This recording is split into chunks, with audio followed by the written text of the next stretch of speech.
You don't really know much about how we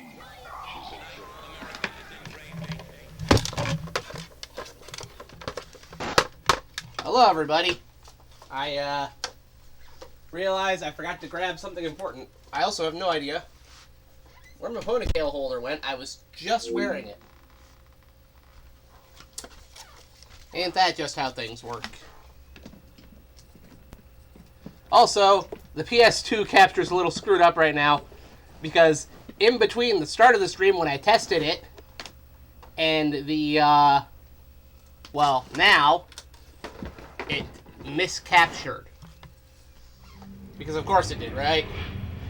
So let's fix that.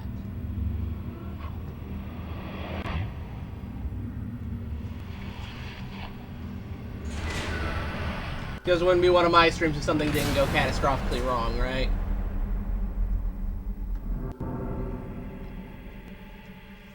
And man, it has been a while since I played this one. Well, not played, stream. I've been playing this one.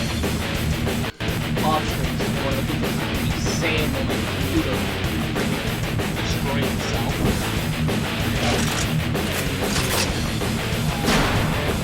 Over here, maybe familiar with the fact that this here is my favorite Contra game.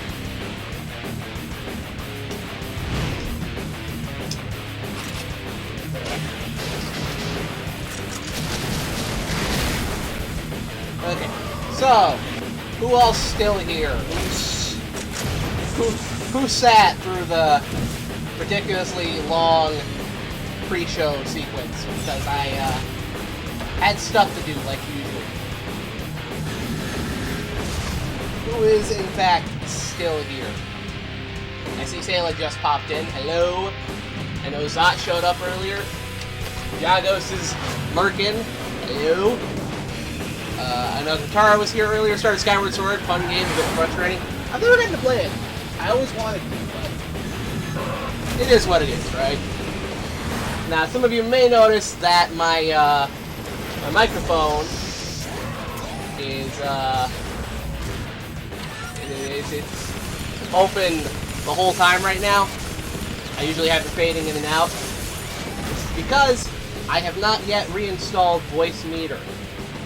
I also see that I'm peaking a lot on this mic, so let me see if I can drop that slightly. Just a little bit, maybe. Also, this is apparently still plugged into my headphones, so I think I just plugged them in. I need to check on the volume mix for this. This is all really loud still.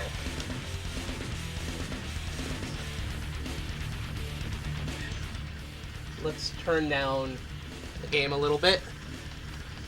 Ah, the Steam Next Fest. Yeah, Wirebrain was talking about that too. I am curious to see if anything cool shows up.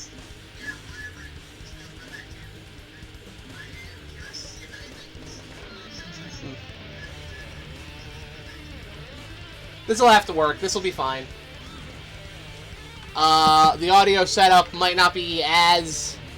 It might not be what y'all are used to, but you'll have to forgive me while I continue to work on getting this computer set back up after Microsoft, I cannot stress this enough, Microsoft Windows randomly corrupted the boot partition on my hard drive. Now, luckily all of my files were safe, but the drive wouldn't boot until I reinstalled Windows, which was a whole fucking process. I had to go buy a new USB drive, which is now permanently set as my boot device for Windows, so that's great. An OS that I am probably not going to be using much longer once I buy my new PC, which will probably be sooner rather than later, because I'm sick of dealing with this shit. I might have to settle for something a little cheaper than what I initially wanted, but not that much. I nearly hit my goal.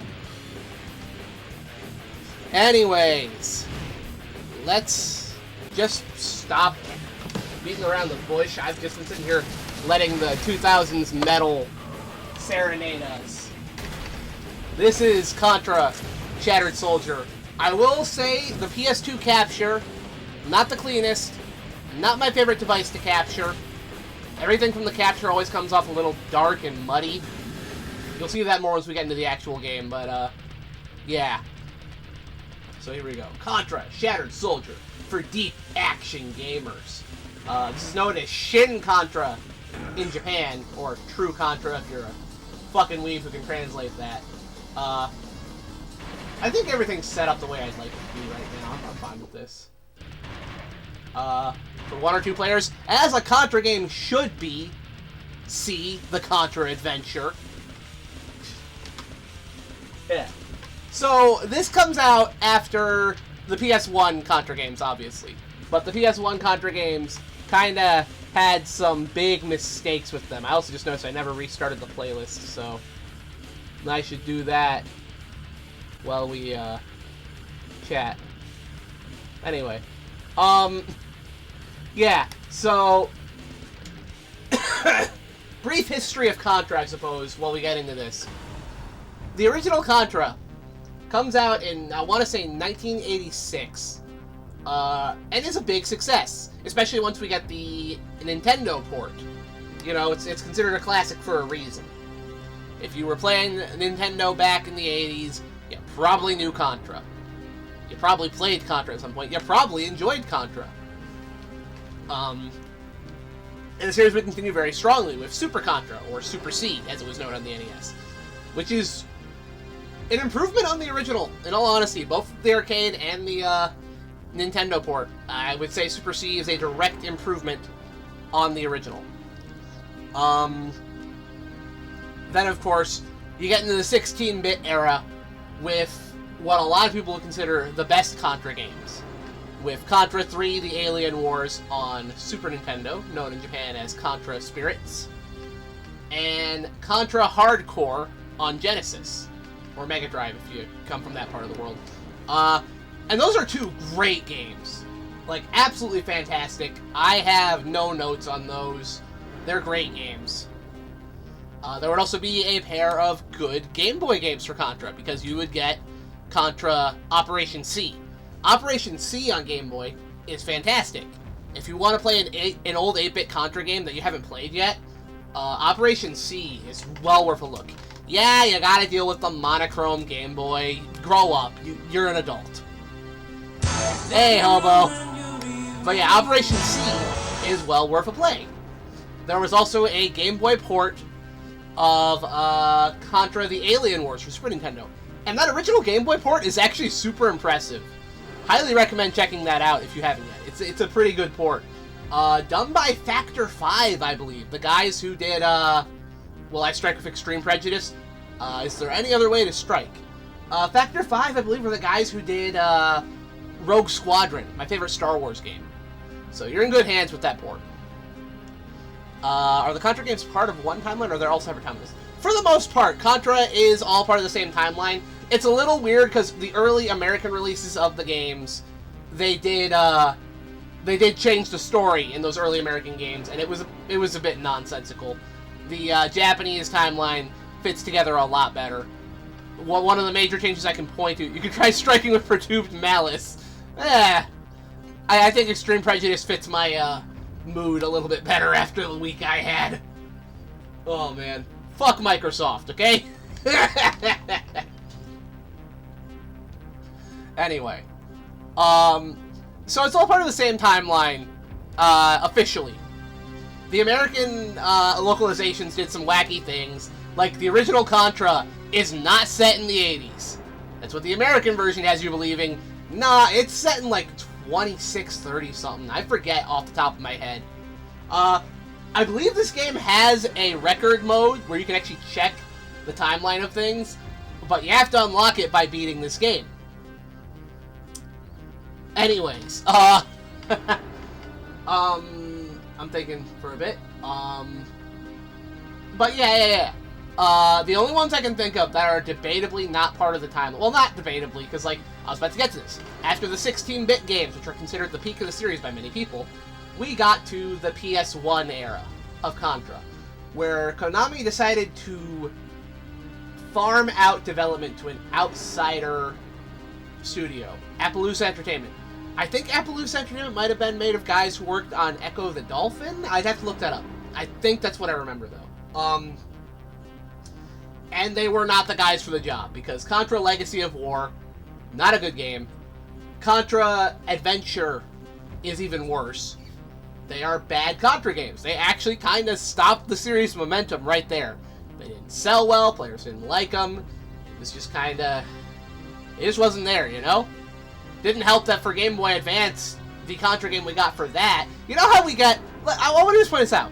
PS1, Castlevania gets Symphony of the Night, which is everybody's favorite fucking Castlevania game. I know, like, I might disagree with that, but it's everybody's favorite Castlevania. I get it, okay? And then you get, on the Game Boy Advance, you get three Game Boy follow-ups to Symphony of the Night, with Circle of the Moon, which I like but don't love, Harmony of Dissonance, which I don't want to say I hate, but it's got a lot of problems, and then Aria of Sorrow, which is the actual best Metroidvania game. I will not accept arguments here. It's better than Symphony of the Night. I will stand by that. I will defend that opinion to my grave. Anyway, so you get those. Meanwhile, what do we get for PS1 and Game Boy Advance Contra? We get 2 shitty PS1 games and a shitty Game Boy Advance port of the Alien Wars. Like, I said the Game Boy port of Alien Wars is impressive, right? And then you have the Game Boy Advance one, which you would assume is better than that. It's not. It's actually kind of worse. All of the... let me put it this way. You can't use the bombs in Alien Wars on the Game Boy Advance. Those life-saving, screen-clearing bombs that you can use at the right moment to really save yourself, those are in the original Game Boy port. You can press the select button, use a bomb. Not on Game Boy Advance. Similarly, you would assume the Game Boy Advance, like the Game Boy version, only being able to pick up one weapon at a time, that's an understandable compromise. It's a Game Boy. You only have 2 main buttons. You can just see how much the controls suck. Yeah, just by watching it. It's...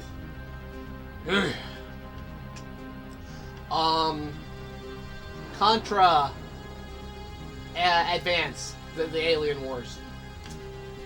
You would assume that on the Game Boy Advance, with the extra buttons afforded and the extra power afforded, they could keep in the double guns. You know, being able to have 2 weapons at once. One of Contra 3's defining features. Nope! You only get 1 weapon at a time.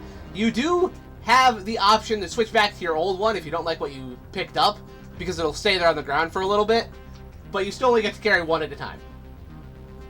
The only notable thing... also, you're playing with screen crunch. Like with any Game Boy Advance Super Nintendo port, the screen's crunched in, so you're playing on a smaller screen with zoomed-in sprites, which is not fun for a Contra game. And then, finally, the one interesting thing about the Game Boy Advance game is that they didn't do the Mode 7 top-down levels, and instead replaced them with 2 levels from Contra Hardcore, which is neat, but they fucked that up too, because both of those levels are designed around being able to use the slide that is in Contra Hardcore, being able to press down and jump to do a little slide across the screen. You can't do that in Alien Wars, so they even fucked that up. So that's what we get for Contra.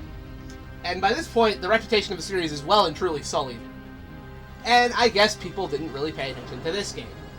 Which is a shame, because fucking watch this. Now we're actually playing. See, 10 minutes of me yapping on, and now we're actually going to play the damn game. Because then, Konami got their heads out of their asses, and went and got one of the guys who's been working on the series pretty much the whole time. I forget his name off the top of my head. But they get him to head up the project, and he brings back the true Contra. Except it's still a little different from the Contra you might remember. They did change up a lot of the series staples. First of all, the biggest difference that you have to get used to with this game, and man, that looks really dark on this screen. Come on, hold on. I'm gonna try to brighten this up, but it's not gonna look good. Hold on. Yeah, color correction. Increase the gamma. Yeah, we're gonna go with just that. Just a little bit. Yeah, that'll have to do. capturing the PS2 is a pain in the ass. I have not found a good way to do it with my limited budget. Grant has way more to work with than I do, and even he has problems capturing the damn thing. Anyway, the biggest difference between this and old school Contra that you're going to notice is there's no weapon pickups. At no point in this entire game does a barrel or something fly overhead that you can shoot and pick up a weapon from. There is none of that. You are equipped with the guns you will have for the entire game from the very start. You get 3 weapons that you swap between with the shoulder button. You have your standard machine gun, which you can see here. You, hold on, here. You get a grenade launcher, which you saw me use earlier on the bike, and you'll see me use it later. And you also get a flamethrower. Each of these weapons has a charge shot, but I don't use them very much. I don't find them very useful. I find that their regular counterparts work just fine.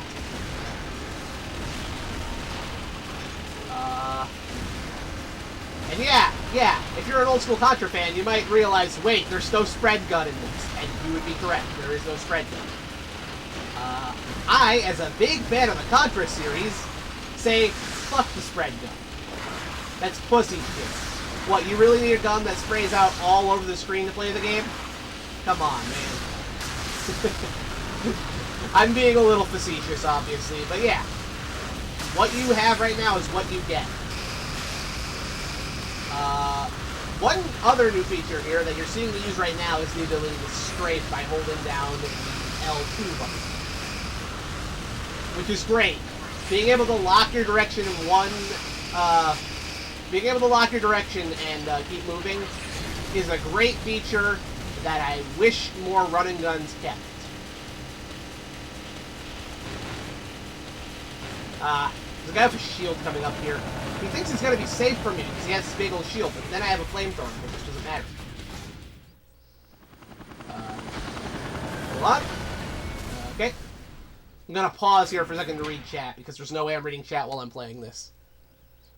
Only problem with getting your thumb out of the ass is the thumb will stink for a while. True. Distracted Jan Echo says you played this, but moved to Metal Slug X by this time. A lot of people, I think, moved to that. You beat the first game without the code thanks to the spread gun? Yeah, me too. I have, in fact, beaten the first Contra, the arcade version specifically, but that still counts because you can't credit feed it. And I have to keep reminding people that, because when you say you beat arcade Contra, they're like, oh, yeah, but you can just credit feed your way through it. No, you can't.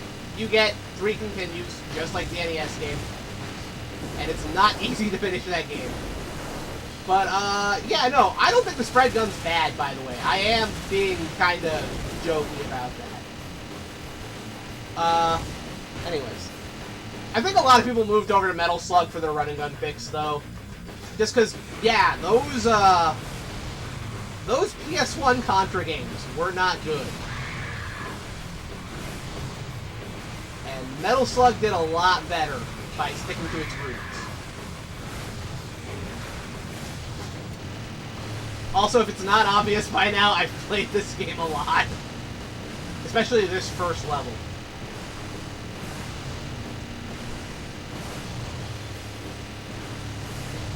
And that is kind of that's the thing about this game. The whole idea about this game is basically learning the perfect strategies for each level.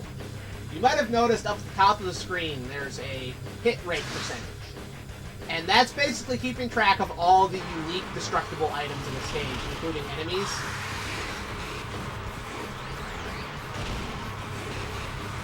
Here you go, another spot that might seem familiar to fans of the Alien Wars.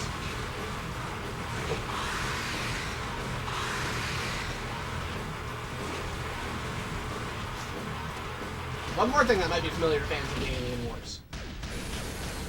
Well, not this guy. Cute little Robotech guy thinks he's gonna be anything, and then boom, this guy's back. And if you've played Alien Wars, you know this guy. No, I don't remember his name.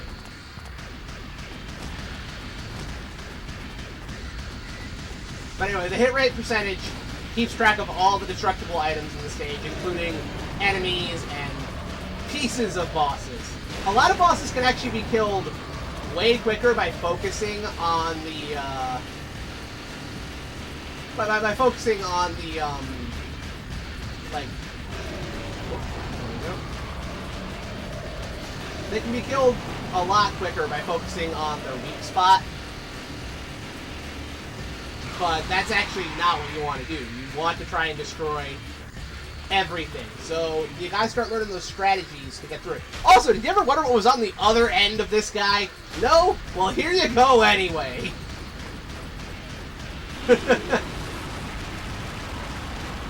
This raises so many disturbing questions that I will not get into. You're free to figure it out yourselves.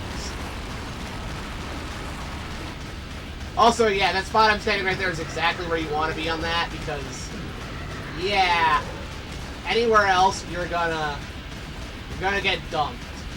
If you watch here on the second run, notice the vial spills behind you, and if any of that touches you, you're dead. So you gotta be able to trick. Anyway, there we go. We took him out. Jabba the Hutt's grandfather. Yeah, that's apparently what's on the ass of the turtle monster from Alien Wars. That's the scariest pizza I've ever seen. Anybody ever played Metal Slug 3D? Is it any good? I have not. I was going to while I had my modded PS2, but PS2 is not modded for the foreseeable future. That hard drive is in use as something else. And will be for a bit, unfortunately. It had to serve as an emergency backup for my files. Alright, here we go. Yeah. So you don't really get the story in this game without reading the manual first, so there's a bit of setup here. I'm going to give you the setup. So this takes place a good few years after the Alien Wars and Hardcore, and, shit got fucked. Bill Reiser, our main character, the Arnold Schwarzenegger lookalike, has been accused of murdering 80% of the world's population using a magnetic weapon that he supposedly fired. And also, supposedly, murdered his best friend, Lance Bean, who is Sylvester Stallone lookalike. As a result, he was thrown into a Demolition Man-style cryogenic prison for a sentence that I think was like 1,000 years or something, only to be brought out 5 years later, 6 years later, 5 years. 5 years later, because he was put in there 5 years. Anyway, you'll see why I'm wondering about that. To be called out 5 years later because a new threat has reared its ugly head, calling itself Blood Falcon. Led by a mysterious new commander, which is who we are currently seeing here. The lady is the Player 2 character, Lucia. She's a Bioroid. Built by Dr. Geo Mandrake, who is the mad scientist from Hardcore, who died during the course of Hardcore, so, yeah, figure that out. Anyway. So, you must be the commander. There's no escape. Surrender now. Bill Reiser. I didn't think the Triumvirate were so destined to send you in. Pathetic old fools. What? Who are you? Locked up so long that it doesn't even recognize me. Lance! Lance? The hero? The one from the Alien War? That Lance? But that's not possible. I saw you die. That's right.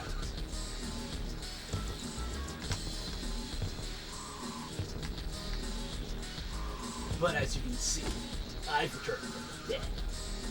I'm here to cleanse this place of all sinners with the flames of judgment. What?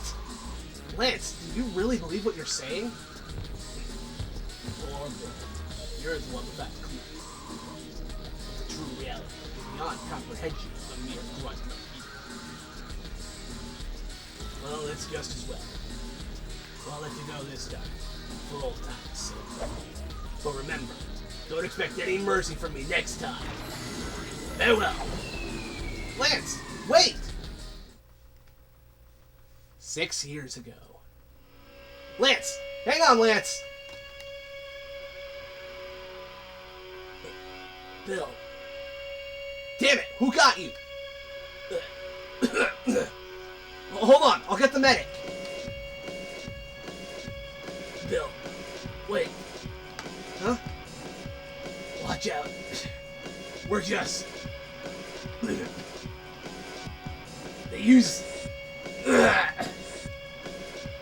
Lance! Lance! Quit joking around. Lance! Lance! There you go, some shitty voice acting for you, like this game deserves, right? Lance, what happened? Don't worry, the sequel actually does have voice acting, and it's great. Oh man, I've streamed Neo Contra on here before. I love that game too.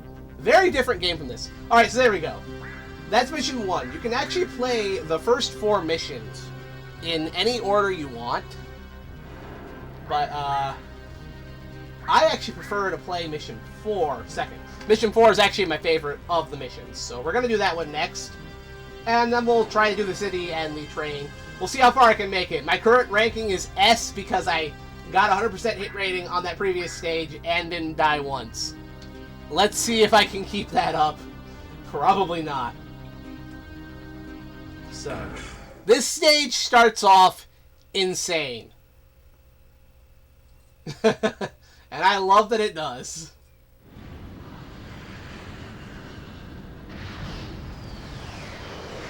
Y'all remember Alien Wars? Alright, so first off, missiles flying right at us. And if you want to get the 100% hit rate, you better shoot them all down. Fuck. Nope. That's our first death, and I'm not getting the 100% hit rate on this stage, so... That's an immediate hit to my S ranking. But I have gotten through here with the S ranking before. It's just not easy. Might take a few tries. We'll see. Ooh, search and rescue. I love that game. Anyway. So this is the Yokozuna Jr. We're going to blow it the fuck up.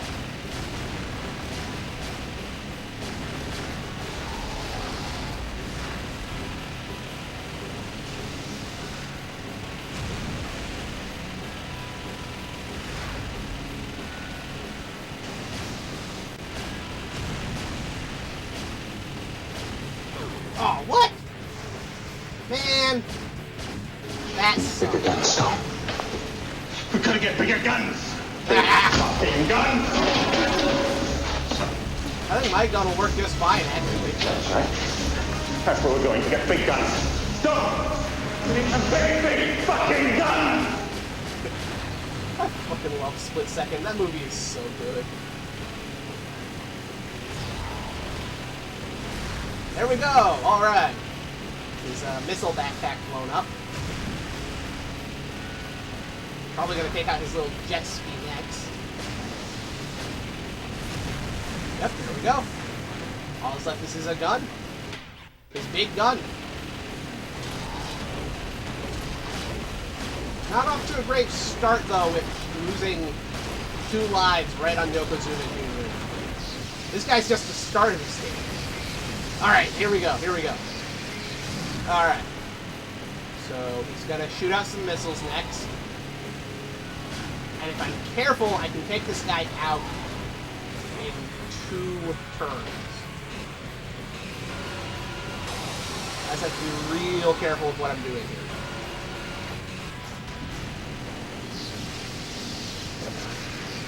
Right, with the chain. Then come the missiles, which I'm going to shoot down.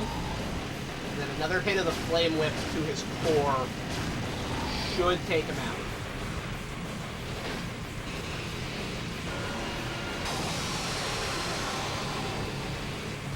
There we go. All right, here comes my this is why it's my favorite stage, and it's the most obvious fanboy reason. So here we go.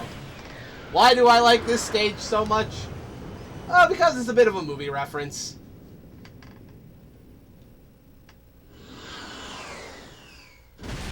Yep. All right.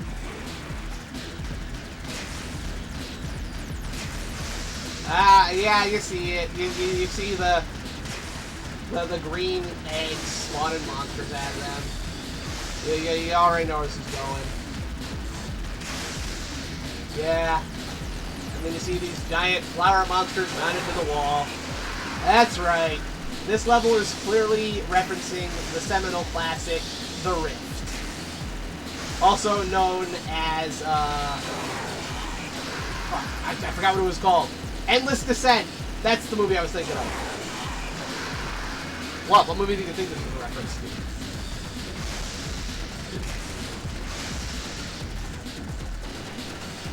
And if you think that's a weird comparison to make, just hold on a second. First, I gotta deal with another mini-boss, and it's a bit of a weird one.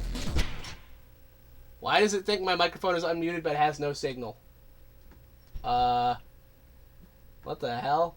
That's weird. Whatever. Boss time!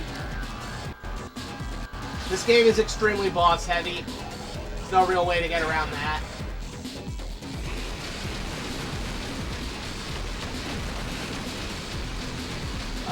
It's kind of like hardcore in that regards, because hardcore was also very boss-focused. But it's definitely, I think that's one of the things that will kind of turn off some Contra fans, is how boss-focused it is. There's not too many stretches where you're running around gunning things down.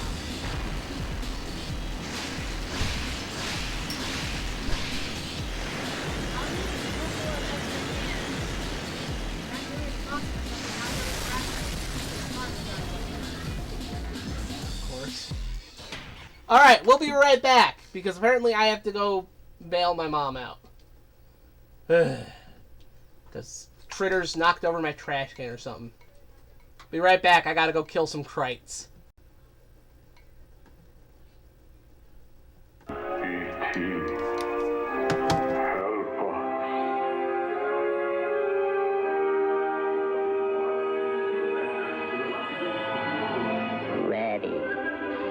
Ready. Good luck, everyone.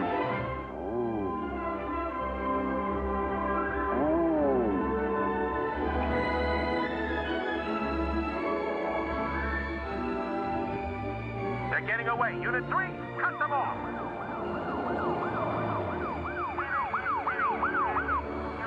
David 10999.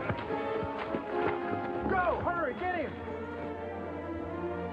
Fly home.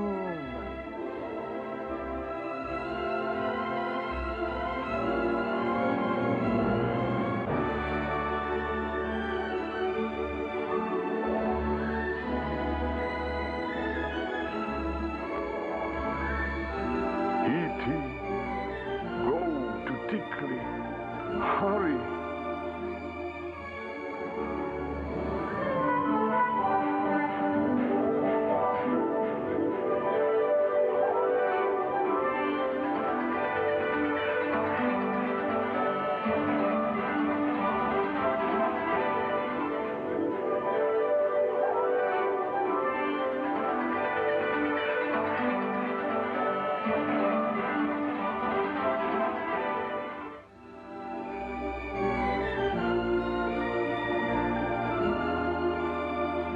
Goodbye, Laura, friend.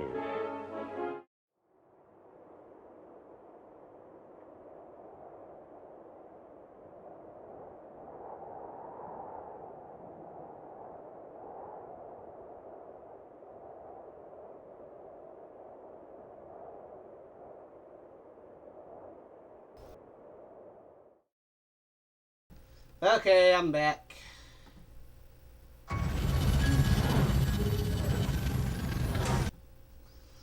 Okay. Yeesh. Alright. Let's, hopefully not get interrupted again. That'd be nice. Anyway, movie references.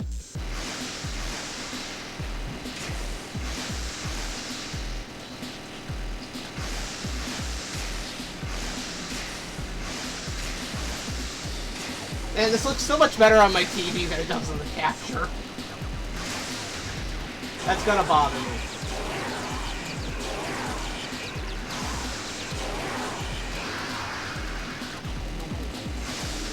The stage also ends with a cameo by somebody who's long past their prime. Here we go.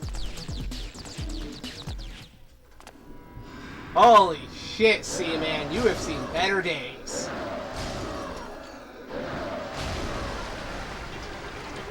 Alright. This part's a little tricky. If you want to get like 100%. Not that getting 100% really matters when I already screwed up so early in the game.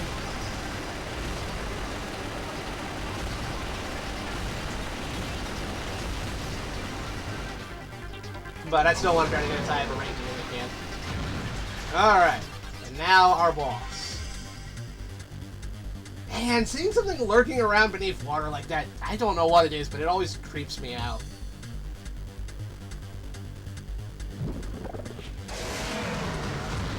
Fortunately, we cannot damage it until a certain part of the fight. This boss is a bit more weighting to it than some of the other bosses. Okay, now I pay attention. He's gonna go this way. He might, yeah. We were flying out with the rest the other day while your brother and I were out in the other room. Say hi to chat, Mom. Hi, chat. I just wanted to see Aiden's new water bottle. It's a cool color. What I was interested in. Nice. You seem to really like yours with the handle, so Yeah. No, it's a very nice water bottle. I've enjoyed it. Good. Now you each have one, so we don't have to Yep. That'll be handy next time I want to take him out for a walk. The boy needs his exercise.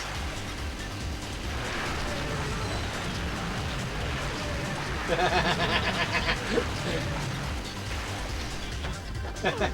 it! Fucked up that. Oh, I actually did that next to life. Okay. Alright, we shouldn't need to go about this too. We shouldn't need to do too many repetitions of this boss. We should get him on the next run. Whoop. Whoop.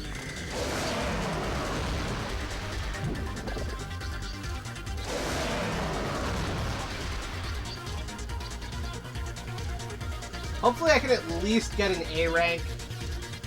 Possibly a B with how many times we died.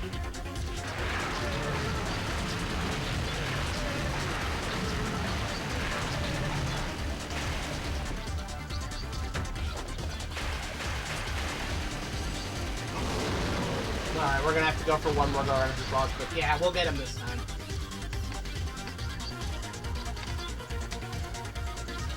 Hopefully the capture isn't too blurry for people. I really wish I could do something a little better, but it really is just how this is gonna look. It's a shame because, again, it looks fantastic on my TV. Capturing from the PS2 is just kind of a crapshoot.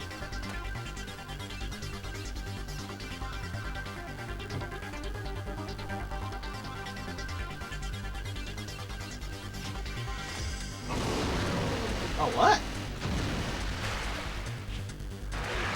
Alright, he changed up his pattern. There we go, we killed him.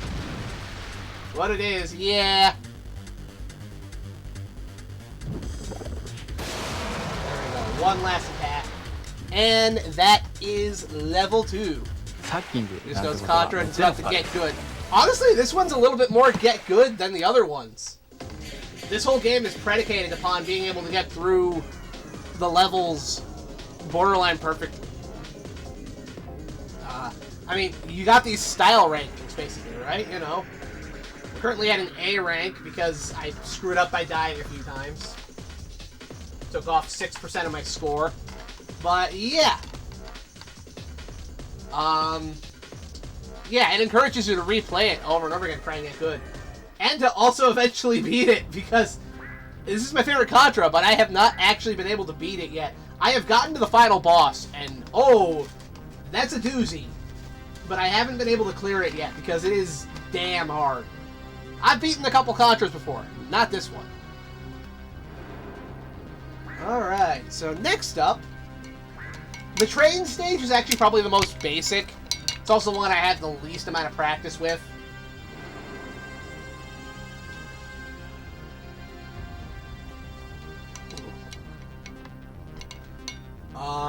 The city stage. Calling it the city stage is a little bit of a misnomer. And I'll show you why. Love this stage, though. So here we go.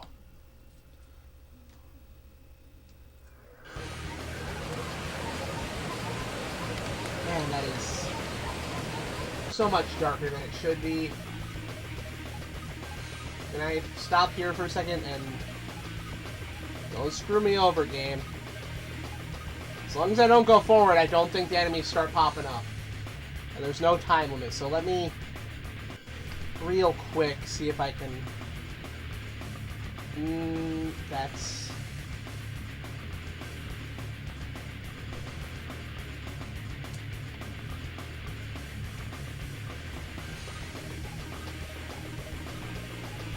Yeah, man, boosting the brightness ain't doing anything. There are things that look like shadows on the screen that are not even remotely shadowed on my actual capture. Yeah, that'll work for now. Like, I'm trying to make it look closer to what's on my screen. There's a lot more saturation on my screen. A lot of parts that look like shadow on the capture. There's actual definition to them. Ah, shit. Right in the face. Damn it, that's how I make my livings. It's a really nice looking... Ah. You know what? No. We're starting over from the beginning. We're just gonna start right over. Oh, man, guy. Double target. That was a fun anime. And by anime, I mean it's mostly an anime and partially hentai. Didn't really care for the hentai parts, but the actual action anime was great. And the dub was fucking hilarious. Anyway, you want to know how much I played it? There we go. I have played the game 64 times for a total of 9 hours. And it'll definitely accumulate more hours over the years, I guarantee that. Anyway, let's try getting through these stages without fucking up. That's a good idea.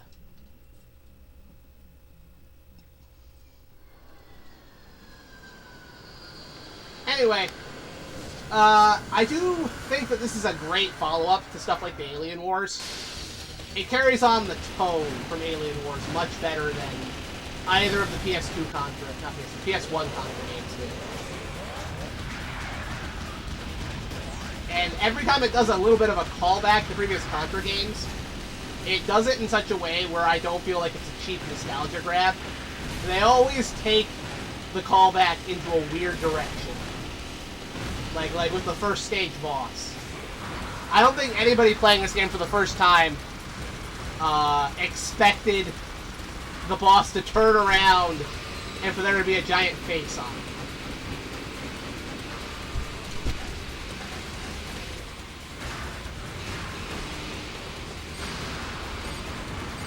Alright.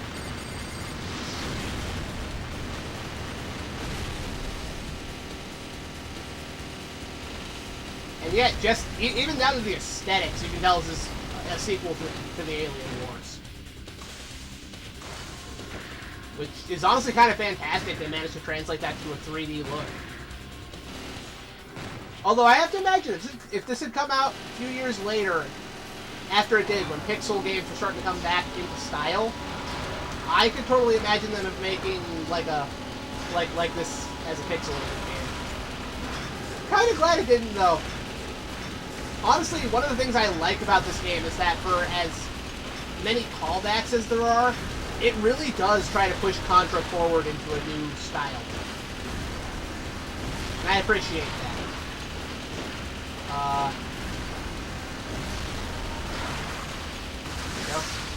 It's actually funny, because I know for a lot of Contra fans, their favorite tends to be Contra 3, maybe Super C if they're cool, maybe Hardcore if they're a Genesis fan, you know? And yet, for me and my brother, our favorite Contra games are not even remotely part of the classic line. Because I love Shattered Soldier. This is my favorite Contra. And then for my brother, his favorite Contra is the Xbox 360 PS3 exclusive. Digital only, I might add, which, damn it, Konami. But Hardcore Uprising. What's the password? But yeah, Hardcore Uprising, which is really cool. I streamed a little bit of that on here at one point with my brother. We did not beat the game on that stream. We should stream that again. That's a fun one.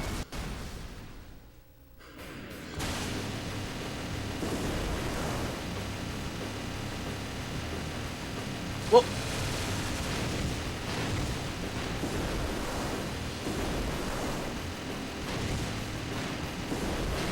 But yeah, that's one of the cool things about Contra is that most of the games in the series are good. There's a couple of stinkers.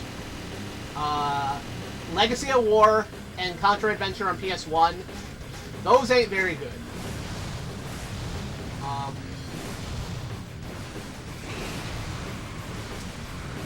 There's also Contra Advance, which is just a shitty port of the Alien Wars, so whatever. Ah, damn it! That sucked. Alright. That's almost enough for me to abandon the entire run right there. Rebecca, I think I will. Unfortunately, I don't think there's a way to instantly reset the game. I have tried. A lot of PS2 games, you can press, like, all of the shoulder buttons and the, you can press, like, all the shoulder buttons and start and select to restart the game. That does not seem to work with this one for some reason.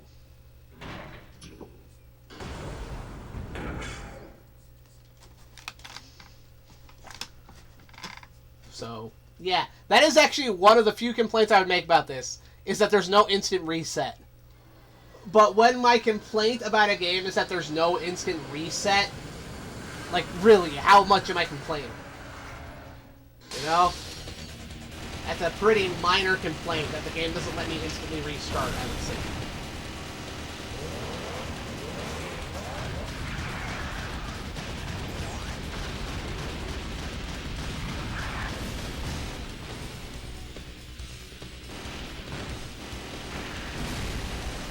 Now, there is a retry option when you pause the game, but that retry option still uses a continue, so, like, it's not really... Do you want the sour Reggie? There's a couple left. They need you. Okay. They're one with a... Here. Candy. My mom's awesome.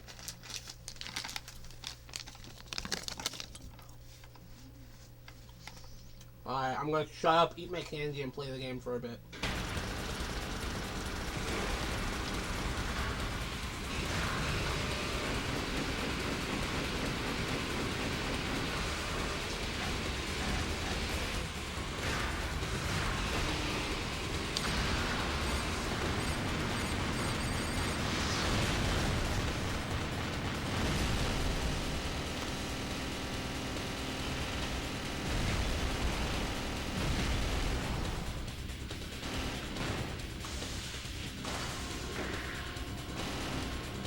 I will say, the way the machine gun controls kind of reminds me of Metal Slug. Just a little bit. I think you guys can kind of see what I mean. You can still aim it diagonally, but the way it kind of trails a little bit, I am reminded of Metal Slug a bit. Which is no bad thing. Metal Slug fucking rules.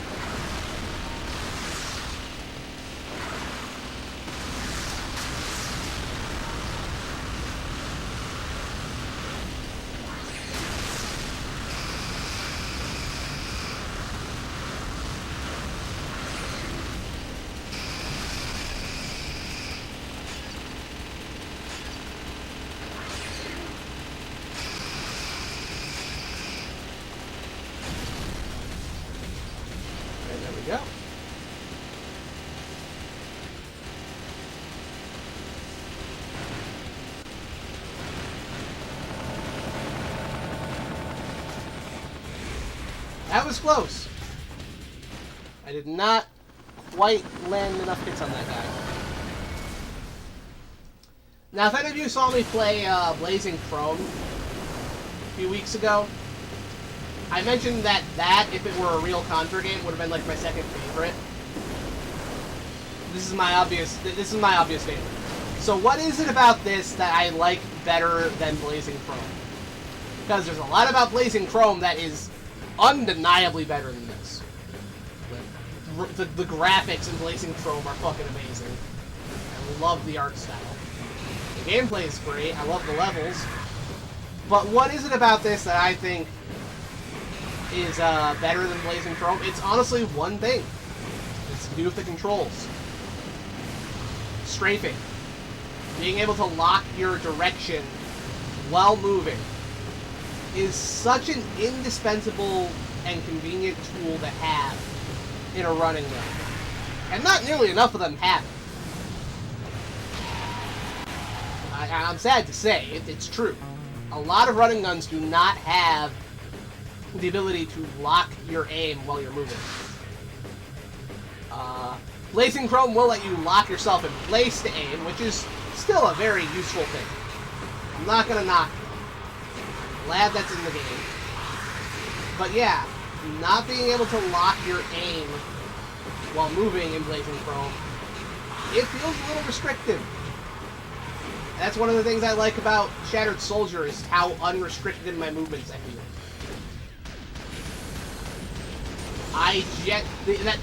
That really is it.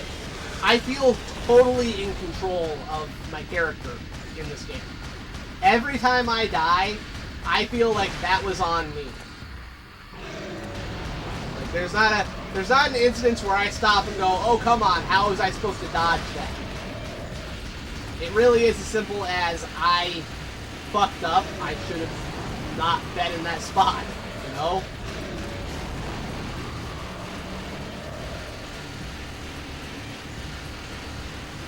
None of the deaths in this game come from cheap, frustrating controls. There are a few cheap, moments, I'll admit, where you're not going to see them coming the very first time, but they're not supposed to beat the game in one sitting, you know? You are supposed to learn. Like this guy, I will totally admit, the first time I fought this guy, I did successfully dodge the puke attack, but what got me was the trail that spills out down there. See, that was actually very close. I nearly got hit by it there. First time I ever played this, yeah, that got me. I was actually confused on what killed me, too, because it looked like I dodged it perfectly. Upon close observation of the boss pattern, my way to victory became clear. And the boss patterns are really fun to go through anyway, you know? I love this stuff. And aesthetically, too, I know a lot of people aren't the biggest fan of the the polygonal look, 3D. I think most of us here, we already saw this cutscene, most of us here can appreciate the fact that this game... No, what am I trying to say?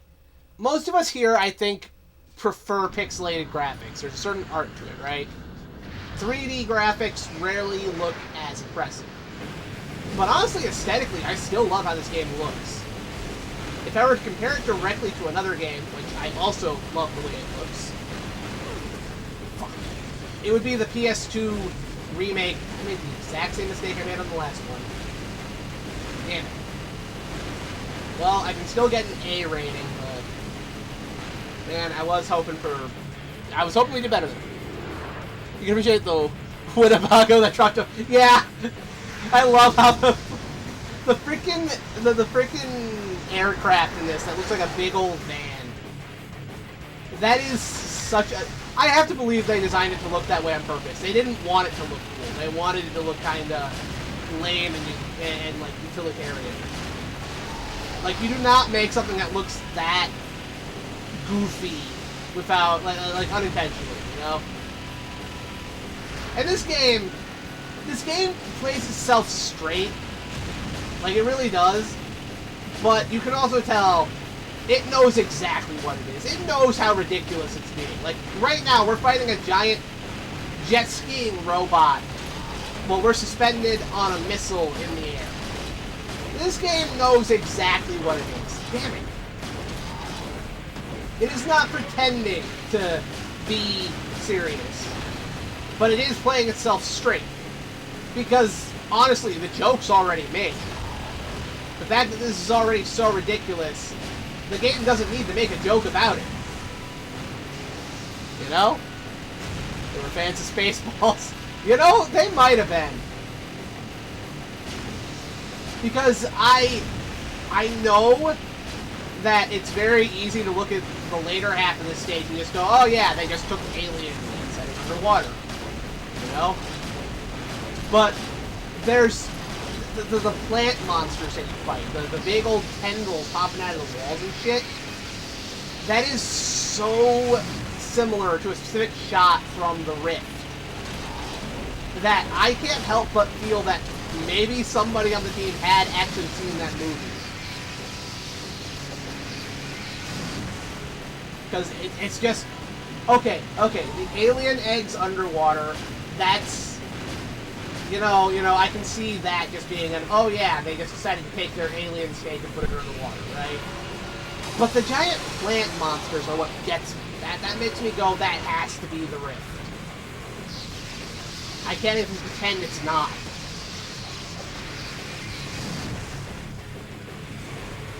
I recall the Flame Whip actually being pretty effective on these missiles. Yeah. Fuck! Nope! That was a mistake on my part. Oh, man. I have to not die again for the whole fucking stage. That would be amazing. Right? I really do think... Like again, coming up here, this part where I'm going down the shaft coming up. Just look at the... Like they start with the alien eggs, shooting out the not space huggers. Like space huggers, face huggers, space huggers. There's a rip-off name for you, space huggers. Anyway, we start with the alien eggs and the face huggers, right? Like that's blatant. You know what that's a reference to. But the eggs are designed in a very specific way. They have that kind of weird plant-like look to them. And then this thing shows up. And there is a moment in the Rift that fuck. I don't want to use a continue here. Damn it, we're starting from the beginning. Damn it. Hope you all are comfortable here, because we're going to keep doing this till I do it right. Of course, I can't play the game all night. I do have stuff to do, but I will restart. Hey, you know what? This time we're actually just going to go straight to the seabed level. I can play these out of order if I want. I can play these out of order if I want. This is my favorite level of the whole game anyway. We'll start here. I'm having troubles with this one. We'll start here. Technically, if I'm in trouble with the level, I should be starting with the train level, because that's the one I'm having issues getting through comfortably, so...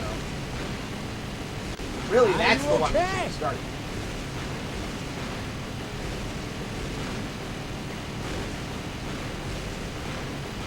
There you go. That's how it's done. Got a clean 18% right at the start there. That is how you, that is how you grab that. Okay? That's how you take care of those missiles.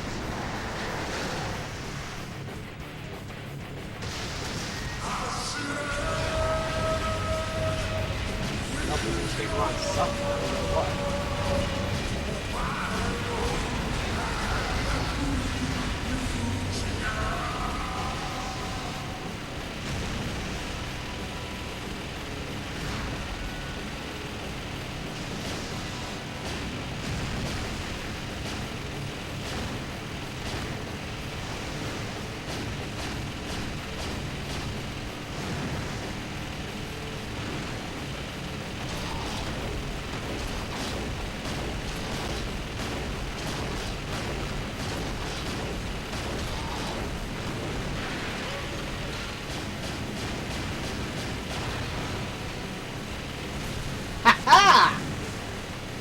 Oh, wait, no!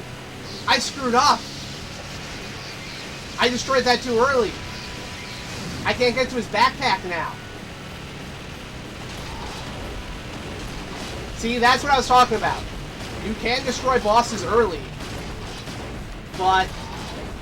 oh, man. Yeah, no, I took a hit there, so we're just gonna restart. But yeah, you can actually kill bosses faster, but that gets the hit rating down. I can do better than that. Yeah, we'll start with the... you guys have been watching me play the same two stages for long enough. Let's actually... yeah. Let's do the one stage we haven't done yet. I'll show you guys the train stage. Because this is the one I still have to memorize. And it's mostly the first part. The first part's the part I'm still working on. The later part is easy. It's this opening part here. End of line. Alright, so we start out with this warship.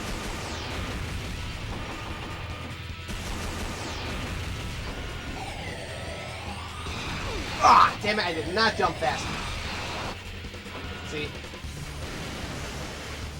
Then he does this, which is actually the easiest part to avoid.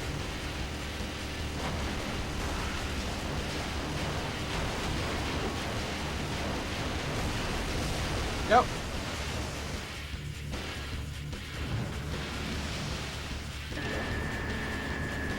Where do they get those wonderful toys from?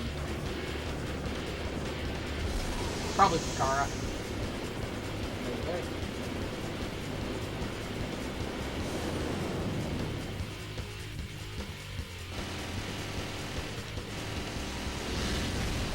So here's the part I'm having trouble with. Not this. This is easy.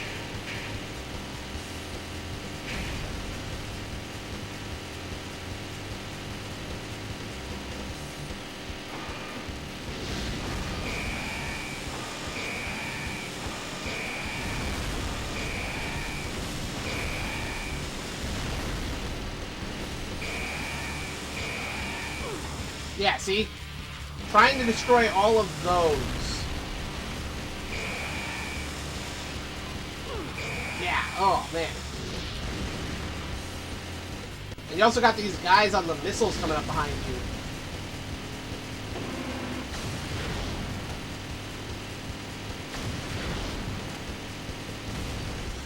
And you're on a time limit here trying to take this thing out.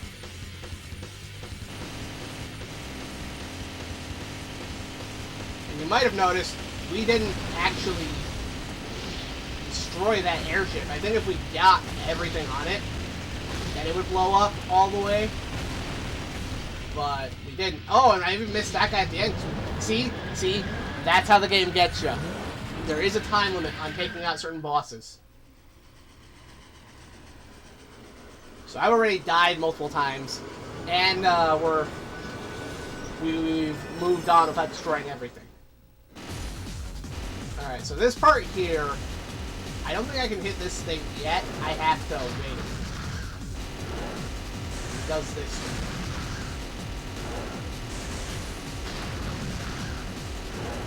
Oh my gosh, do those count as hits? Okay, no. So I can try to just avoid those. Alright. So there we go. So yeah, all these other stages, I know those in and out. Those I can clear. This one, I haven't played this game in long enough that this one is the one that I'm having trouble with.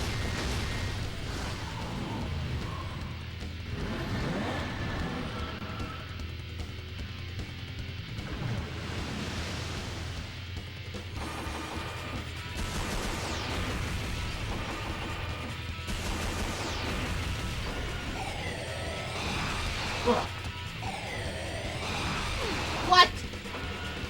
Come on.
Damn it! Ah!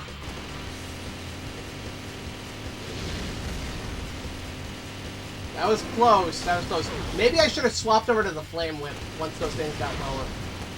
The Flame Whip deals lower damage, but it hits at a higher rate. So maybe when those things lower down, I should swap over to the Flame Whip or the Grenade Launcher. One of the two.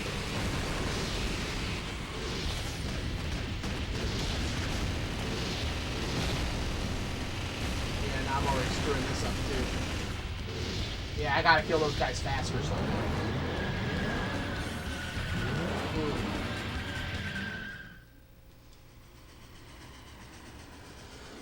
Alright.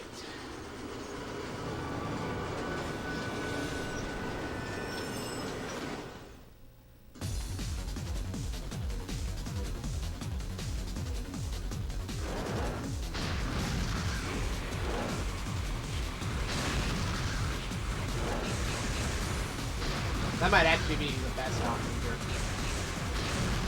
Yeah. Yeah, that's great. Okay.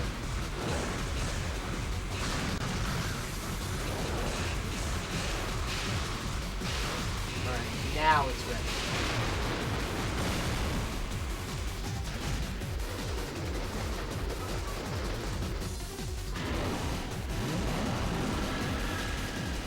Now it's like Final Fantasy VII, except that machine.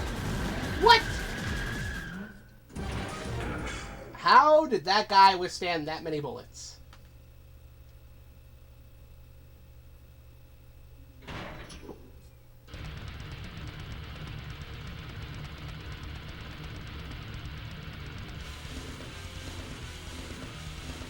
Alright. Let's try it again. And yeah, what you're seeing right now, this is kind of the process of learning these levels somewhat. Although this specific stage is a little bit more trial and error than the other ones, in my opinion. And it's mostly just because it's an auto-scroller. The fact that it's an auto-scroller makes it a little difficult, but I'm not going to complain too much when the game's put me on an air bike. I'm a sucker for air bikes.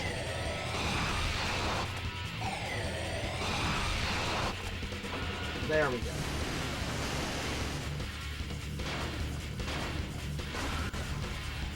Sucker for motorcycles. You guys know this by now.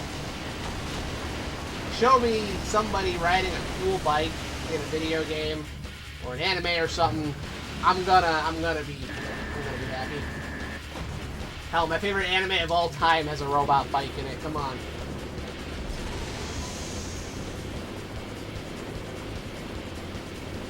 All right.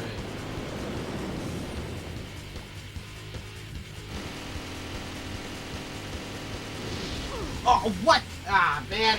It did not hold my aim the direction it needed to.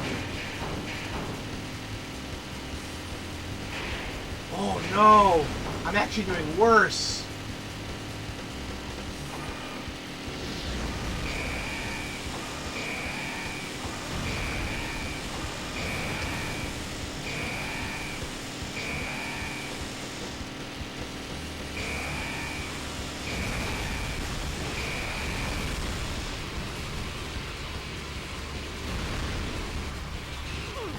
Damn it. Oh, man. We're getting close to figuring that part out. If I had swapped over to the Flame Whip a little quicker, I think we would have had it.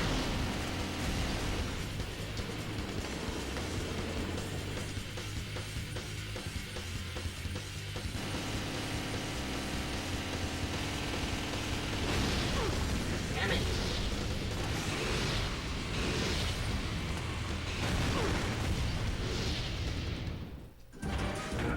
There's gotta be a better way.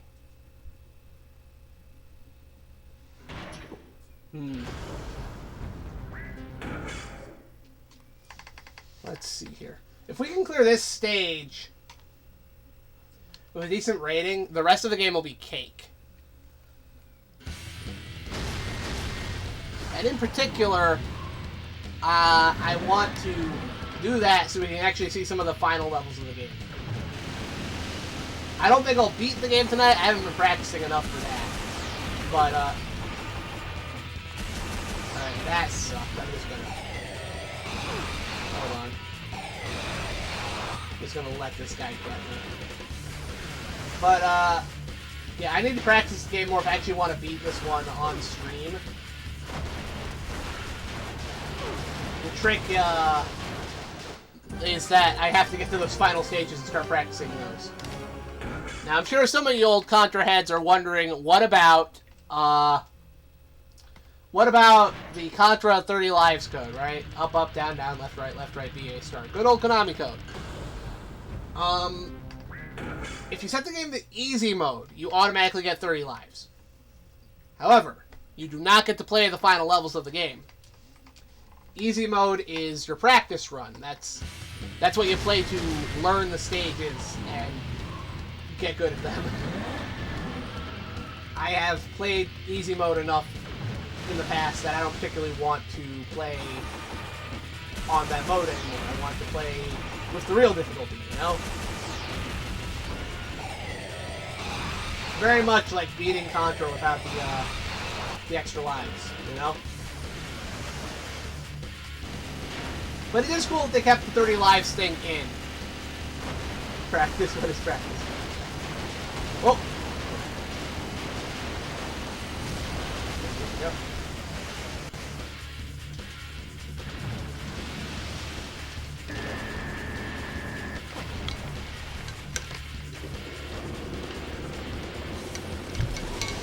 Here we go.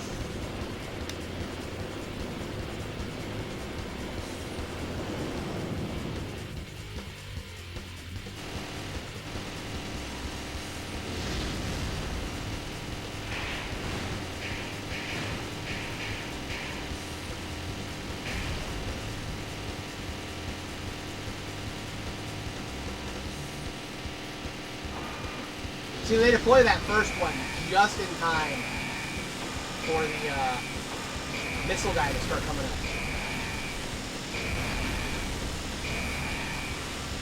Alright, lower down now.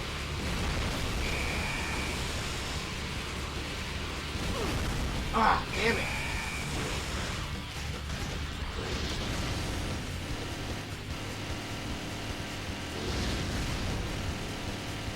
I wonder if the missile cluster is really cool. Because I almost never use a charge like this.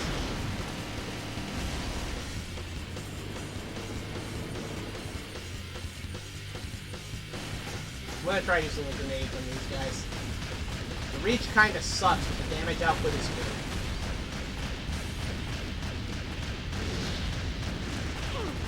Damn it. We're doing fine for the start there. Hey, we killed all of them at least. That's an improvement.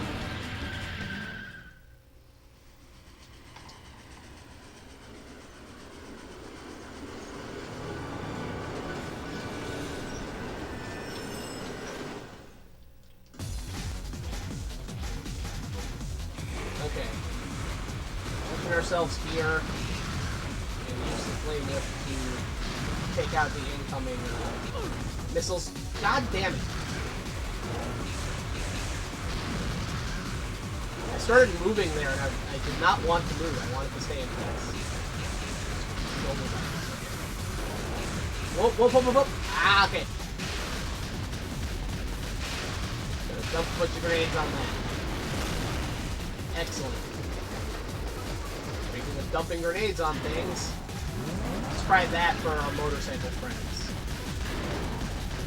Increased damage output might be what I need.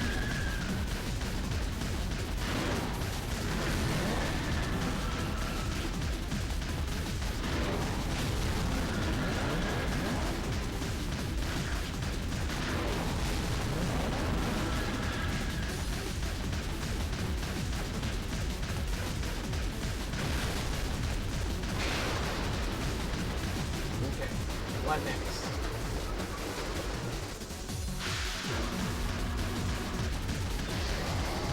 This thing.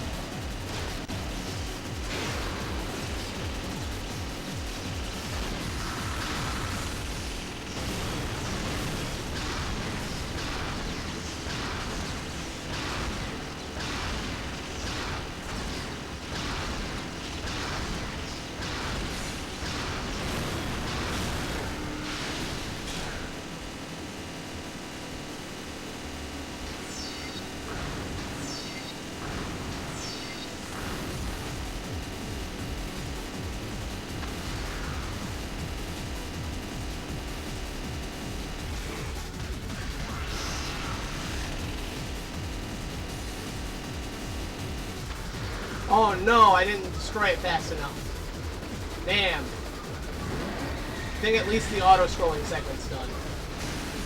Oh my gosh, I get to actually move again.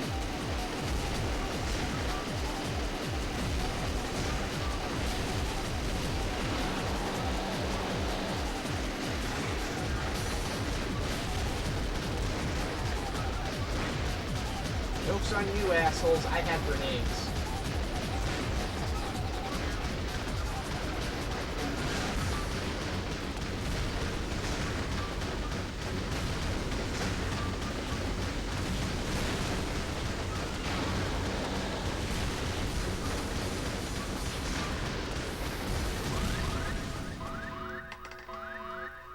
Getting a warning like it's a Mega Man X game. Oh shit.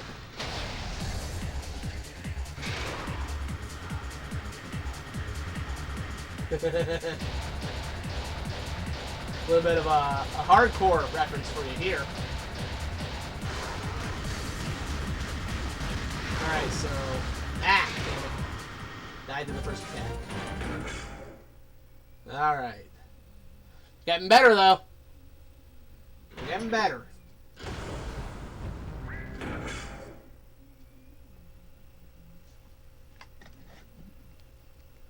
Getting better is about all we can ask for.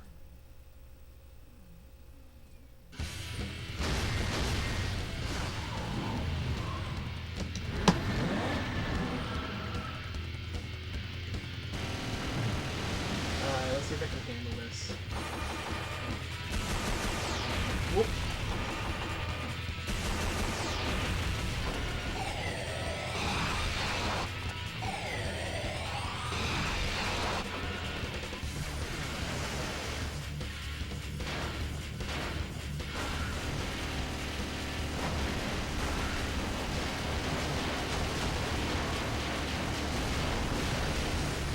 Alright.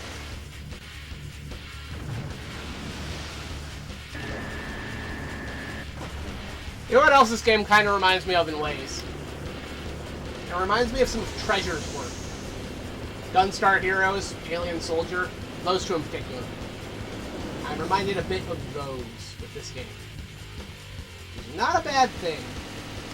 Gunstar Heroes is fucking awesome, and Alien Soldier is not as well known, but is also excellent. Very difficult game, though.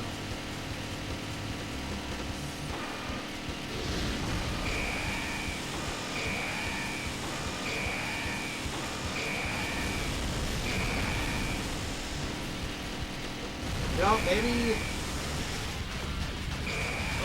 Damn it!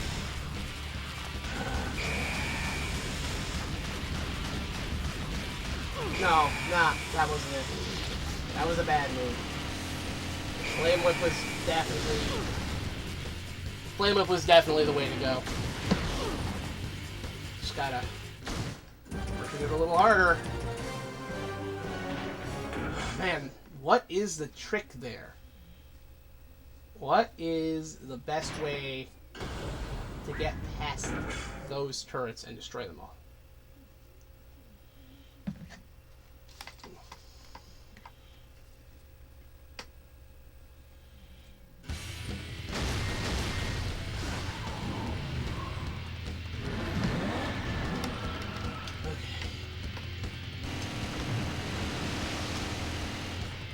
Alright, let's see here.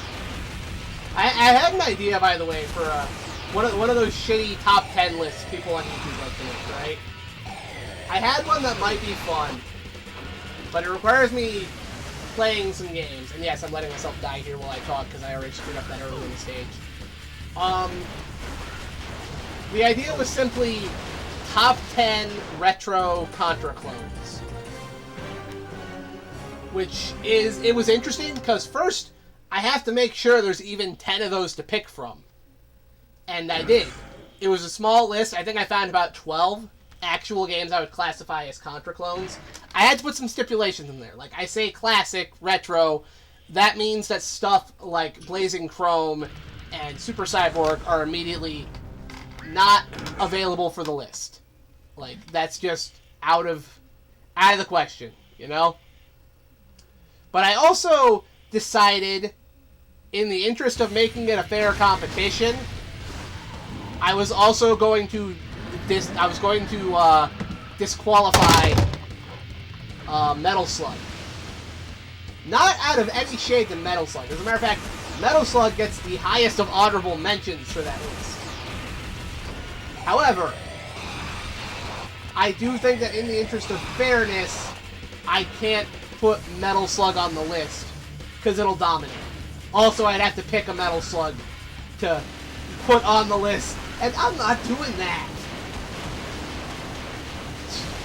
So, Metal Slug was disqualified from the list.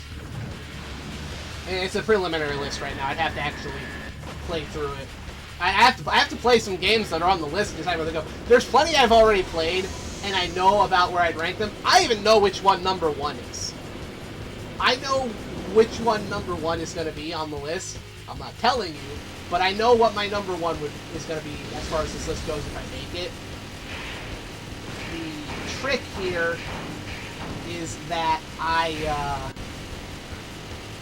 this is the part we're still trying to figure out. Damn it! Oh, that sucked.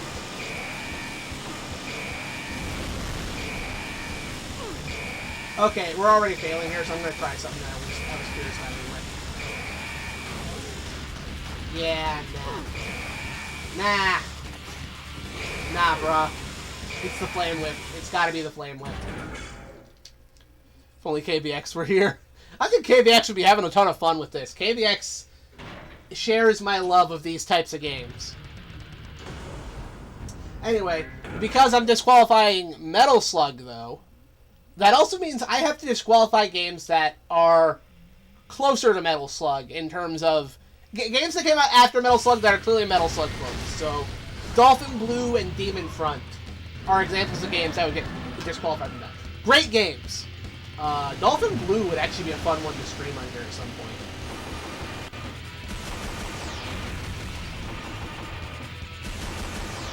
But, yeah. So, aside from that, I couldn't come up with any other stipulations. At that point, when you put those two barriers in there, well, no shock troopers. Yeah.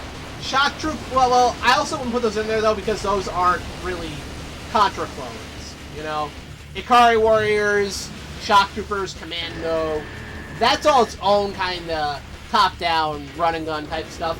There are Contra games with top-down run and gun levels inspired by Commando, but that doesn't. We're thinking of the side-scrolling stuff, you know. That's what people think of when they think of Contra. They don't think of the top-down stages. As much as I actually really love those stages in Super C. I think as far as they're not really bonus levels, but as far as the side stages in Contra go, I think Super C has the best ones.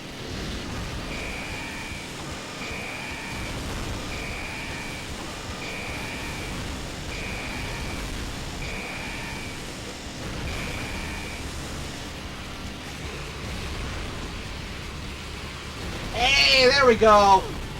I moved forward too quickly. That was on me. But yeah, there we go. We did it. We got a clean run on that. Hell yeah. Would have been a clean run had I not run forward like a dumbass. But there we go. We're learning. Alright. Ikari Warriors, the Haunted Castle. Oh, man.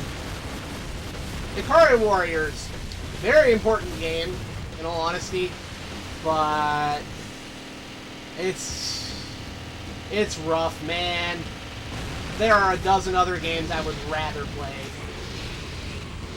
Hell, the original Commando I would rather play, for obvious reasons.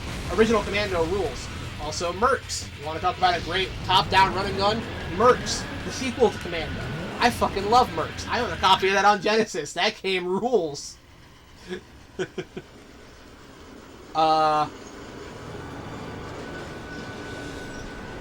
Anyway, alright.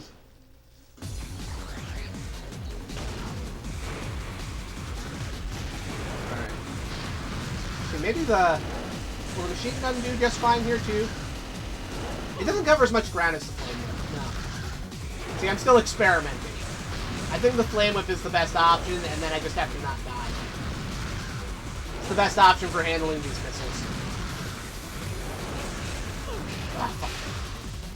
Any card, where's go to KOF? Yes, they did, actually. Ralph and Clark. Oh, man, okay, I screwed up. I gotta deal with this again. Ugh. But yeah, Ralph and Clark joined the KOF cast. They were there from the very first game. They're some of the few classic SNK characters to join that roster, alongside Athena and Kenso from Psycho Soldier. Which, man, I love Psycho Soldier. That game is so fun. Alright, let's try the Flame Whip.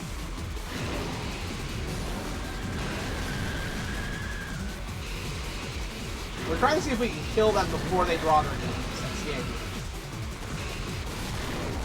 And the answer is yeah, okay.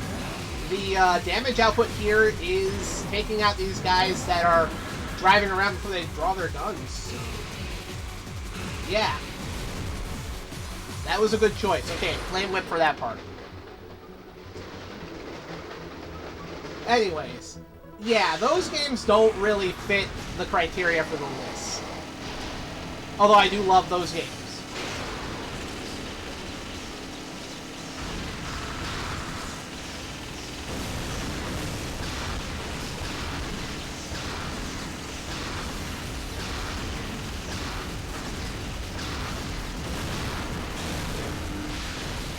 I only really got one shot at this guy. Gotta be careful.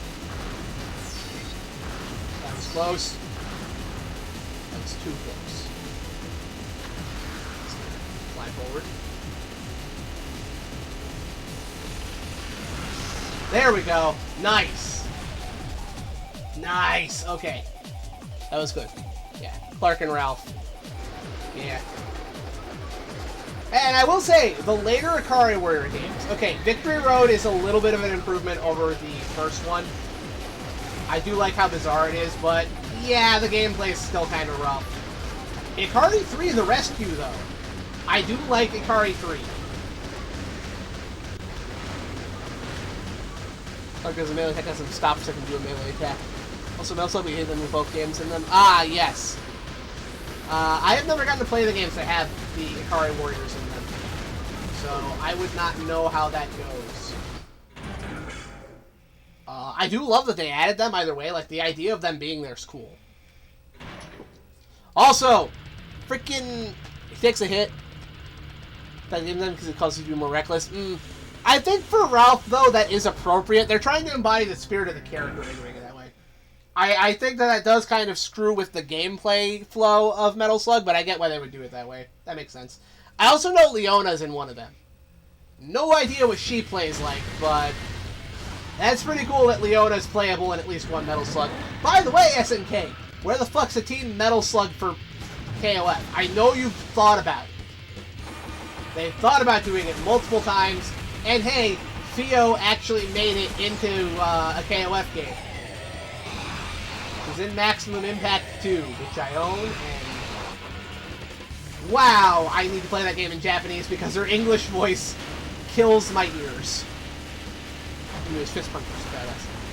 They're an SNK chaos. Oh, fuck! Oh, that was close. I was busy reading chat instead of playing the game. Man. Metal Slug, man. It was in the 3D KOF. Yep, that's what I was talking about. Maximum Impact 2, which I own. Under its American title, KOF 2006. Yeah, that didn't confuse anybody back when they did that. Let's stop numbering the classic KOFs by year, and then number the sequel to our spin-off by year. That's... Is it any wonder that SNK was kind of having trouble in the U.S.?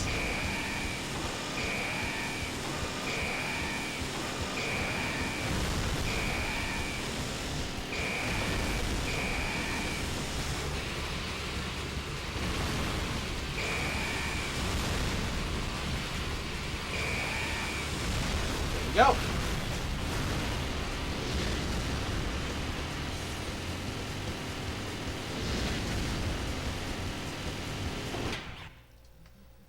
She's all sorts of broken. She's fun to play as because she's broken in that. But again, I have to play the game in the Japanese dub because, oof, that English dub is so bad. Hey, look at that, guys. We actually blew that shit up this time. Now let's see if I can take out these missile riders. 'Cause, man, I have not been having luck with these guys. We're not killing them fast enough here. Fuck. Fuck. Oh, man. I can get it. I know I can get it. But I'm not going to fret. The trick there, honestly, is I just need to get through there without dying. If I can get through that without dying, that is a good idea. But,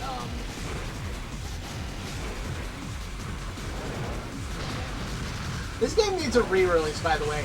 I don't know how Konami will pull this off, but they need to get a collection. It can literally be a duo collection. Like, they do not need to include any other games. Just put the two PS2 Contra games together in like a $20 pack.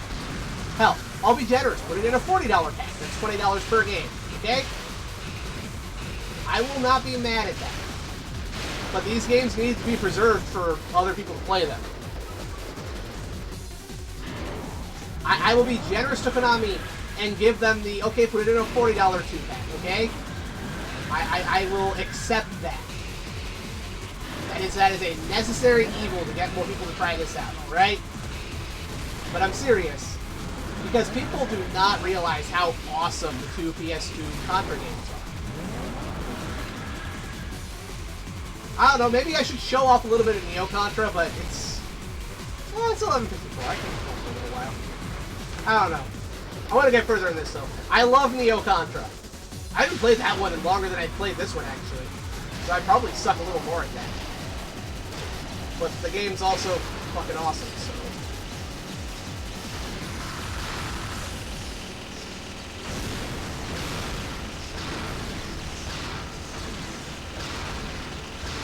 Oh, damn it.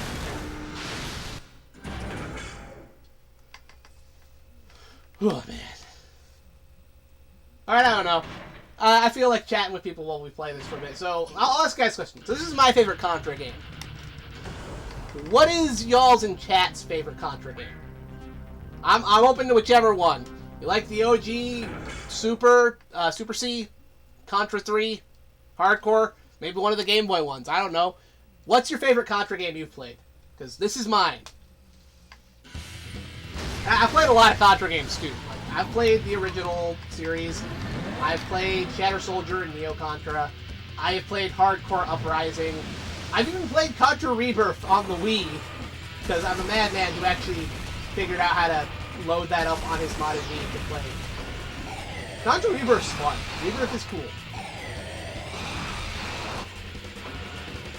Never played the Contra games? You do Contra 1 with the Konami code. I think a lot of people have done that. I've done that. I've never actually beaten the NES Contra game without the code. I've beaten the arcade game, but the NES... So first of all, NES Contra, I would actually argue, is a better game than the arcade one. It's got a little bit more going on. It's a better game, but it's also a little bit harder. First one really played the NES series, though. This kid played all the time with the original Blockbuster. And Sailor never played the Contra games. I was introduced to this early on from like a young age. Although I'll admit, the way I first played these, it wasn't even emulation, I'm pretty sure. I think the way I first ever played Contra was on one of those Chinese knockoff, like, 100 game in one systems that I played at a mall kiosk. You guys know what I'm talking about, right? You remember those. That was how I first played Contra as a kid. And then I would play a lot of the rest of the series thanks to emulation. That was how I was introduced to Super C and Contra 3, which dude, Contra 3 blew my mind as a kid. Like, that was, like, hold on, you know, I'm actually just gonna stop here and talk about this. I've spoken about it in chats with people online recently. They still have those. They still have one Blockbuster. Okay, but yeah. Hey, Falco! Gotta kill frequently plays Pokemon Pinball. Oh, that's an awesome choice. Pokemon Pinball rules. Ugh, okay. So, let's just kind of set the stage here. Kid, I can't have been older than 7 or 8, alright? The mall 15. Yeah. Oh, I know they still have those when you can go to a mall. I saw one that was playing a bootleg Sonic the Hedgehog NES port last time I was at the mall in Mishawaka, University Park Mall. Man, that was something. Saw one emulating all the old KOF games. Interesting. Okay, but yeah. Anyway, so couldn't have been older than 7 or 8.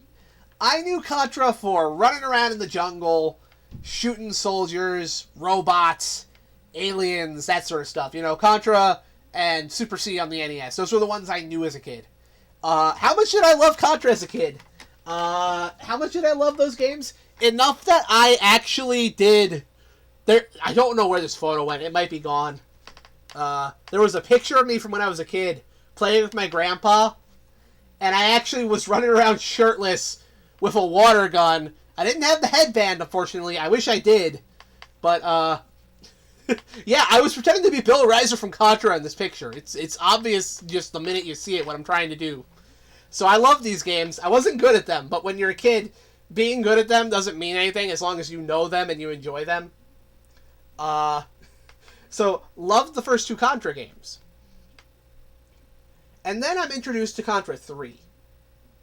And Contra 3's opening cutscene is a city getting fucking nuked and a scary-ass demon alien face showing up out of the clouds. And then you get the 2 main characters sitting there saying, "It's time for revenge. Let's attack aggressively." And the game opens up in a dilapidated, ruined cityscape, overrun with alien scum. There are these weird mutant dogs rooting around in the trash cans that chase you. There's giant alien fortresses set up throughout the city. A building collapses and a tank comes out from behind it. And then, right about halfway through the stage, the city gets firebombed. And you have to crawl through an ocean of flames, dodging like gouts of flat fire and shit. And the level ends with a giant freaking alien turtle boss that's scary as hell when you're 7. And you're just sitting there trying to take this all in, like, holy shit. Like to be very clear, Contra 3 starts off with humanity already losing. Like just be Groudon, awesome, dude. But yeah, you get this. These first 2 games, the heroes saved the day. They stopped 2 stealth invasions of Earth by this alien entity wanting to, like, take over a small army and then use that to slowly take over the Earth, right? After being thwarted twice, this alien entity says, okay, you know what? Fuck stealth, and nukes the Earth. That's like... Again, I was like 7 or 8. I had not seen Aliens. I had not seen Terminator. I didn't know any of this stuff. So seeing a game that just starts off that bleak, like you've already lost and you're just trying to get what you can, that blew my mind as a kid. And it's actually why for the longest time Contra 3 was my favorite one. Like I really liked that game. And of course, as you get older, I get to find out the other games in the series. Hardcore, I thought was neat just for the fact that I was kind of not,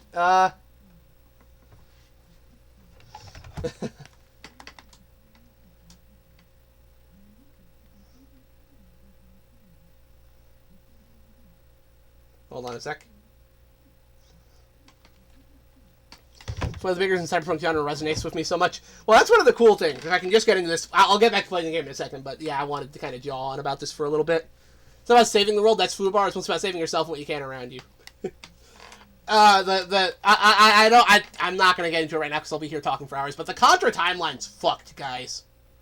Okay, the further you go down the timeline, the more fucked you get. This right here is the zenith of the fuckiness. This game's plot, which you saw a hint of when we met Lance. This game actually reveals why the aliens have been invading. And bear in mind, the game already starts out with our hero from the previous games being sentenced to a cryogenic prison. And, you know, that because he supposedly killed his best friend and activated a weapon system that killed 80% of the Earth's populace. This game already starts out so fucking edgy. It's the 2000s. It had to be, right? And yeah. It just kind of goes from there. Let's just say, the reason the aliens are attacking Earth, yeah, it's kind of our fault. Or at least our government's fault. Because of course it is, right? All this destruction and carnage that's gone on for the past several years in the Contra universe, yeah, blame the Earth government. They're the reason the aliens are attacking. Because of course, right?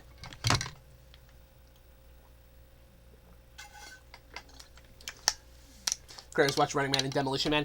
I guess even better than that, because, yeah, Demolition Man for sure, but also the gun in this game. The gun that swaps between 3 different forms. Is it just me, or do you think they were watching Judge Dredd as well? Because Dredd has those... The judges have those awesome guns that switch between multiple modes. I really want to think that the weapon-switching gun like that is a nod to Dredd, because Dredd's awesome.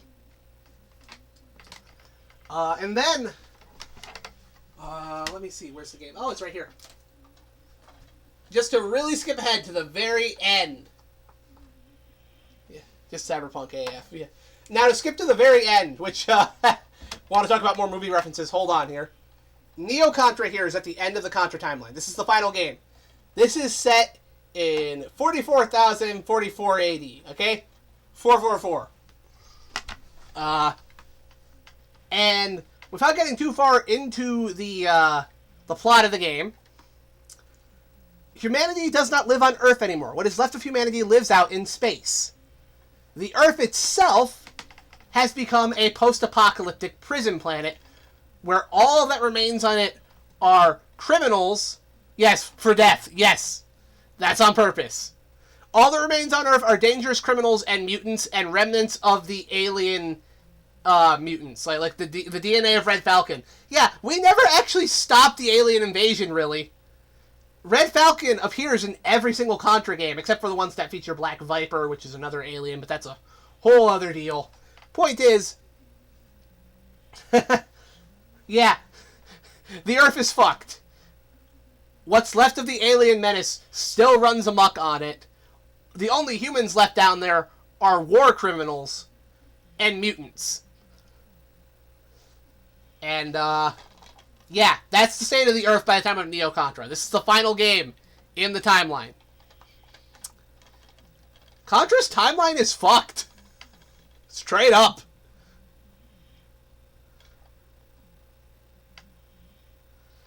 Man, I love this game. I should play a little bit of this one. This one's cool. Yeah, we'll try some more of this game though, because we just did a perfect run on those turrets. We should at least try to clear this stage a little bit. Page from the Proto-Men or something? No, I don't think they were listening to the Proto-Men at all. I'm personally thinking of like Escape from New York. You know, a whole city turned into a prison. Except in this case, they take that idea and take it to its logical extreme of the whole Earth becoming a prison. I would say that. Oh man, I love the Proto-Men. That is one of my hero games. But yeah, heck, wasn't there like an idea for an Escape from New York sequel that was Escape from Earth? Wasn't that a thing? Pete would know that. If Pete were here, he would be able to answer me on that, but I don't know. Wouldn't be the only Konami franchise to take inspiration from Escape from New York, I'll tell you that much. Hello, Metal Gear. Fucking Solid Snake.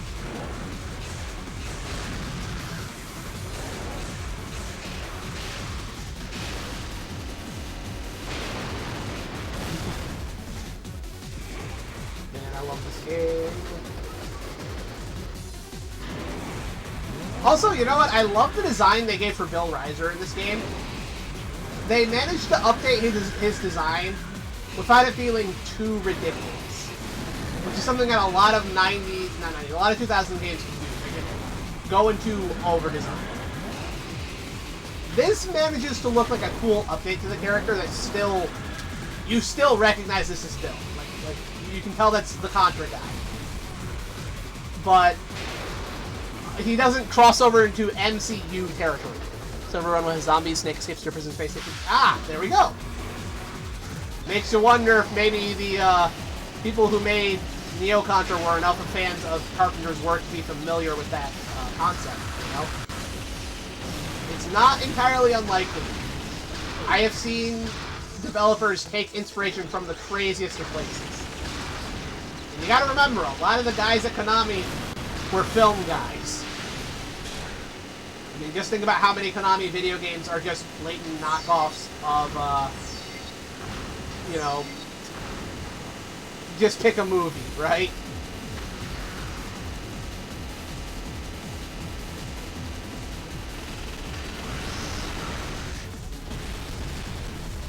Escape from LA.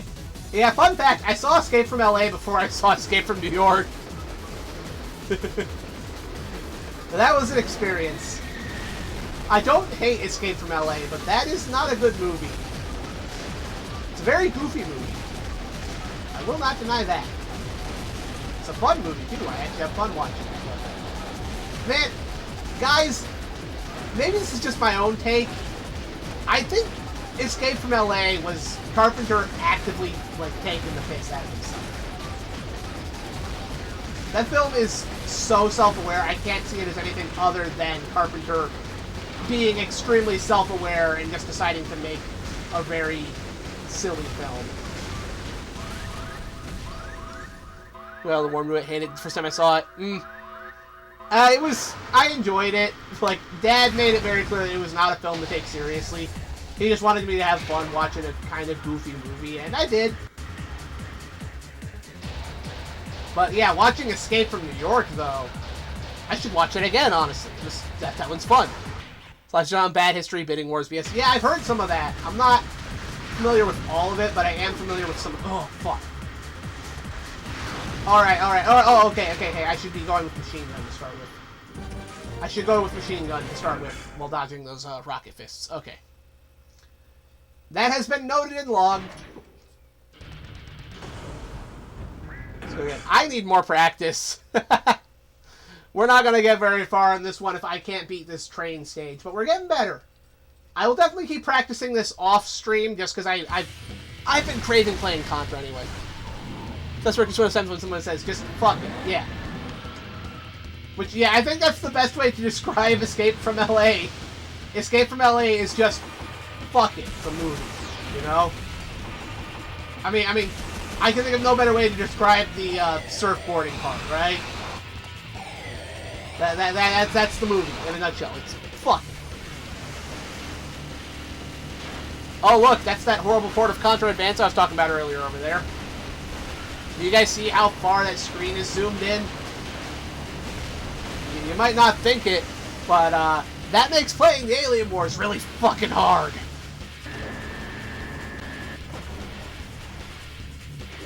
Again, how is the Game Boy Advance port of Alien Wars worse than the original Game Boy port? How do you manage that? Reload! Reload! Shoot outside of the screen!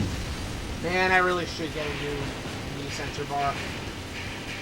So I can stream House of the Dead. House of the Dead 2 specifically. Alright, here we go. Part's tricky.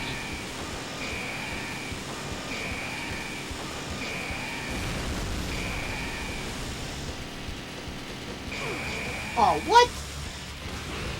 The hell was that?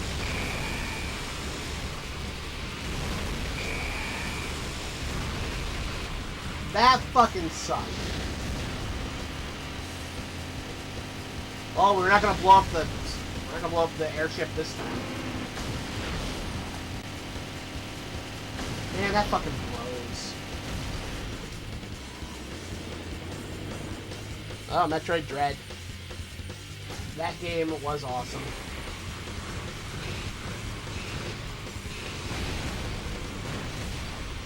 This seems to be the correct tactic to take for these guys. Aw, damn it. Okay.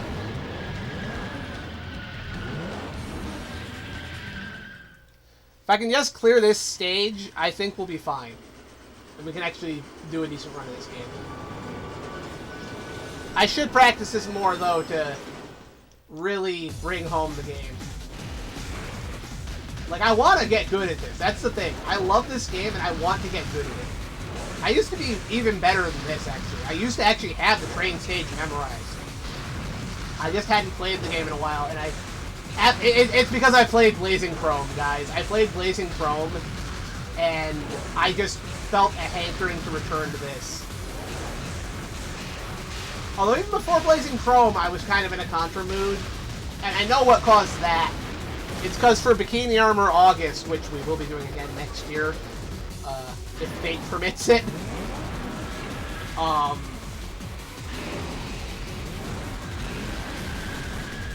Bikini Armor August, I played the gender-swapped Contra hack. And I enjoyed it a lot.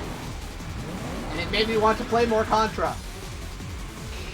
So between that and then getting into Blazing Chrome, revisiting this was a necessity. It's part of the whole reason I decided to go with the Aliens theme this year, which, by the way, you guys liking the, I haven't used the old Nostromo setup in a while. You guys liking how this looks? I like how it looks in the commercial screen better than this, honestly, but I couldn't figure out a good way to do the video game capture on the screen without zooming in and covering up all the fun details of the blinky lights, unfortunately. Whoa! I have not seen it do this pattern before. Alright, that was different.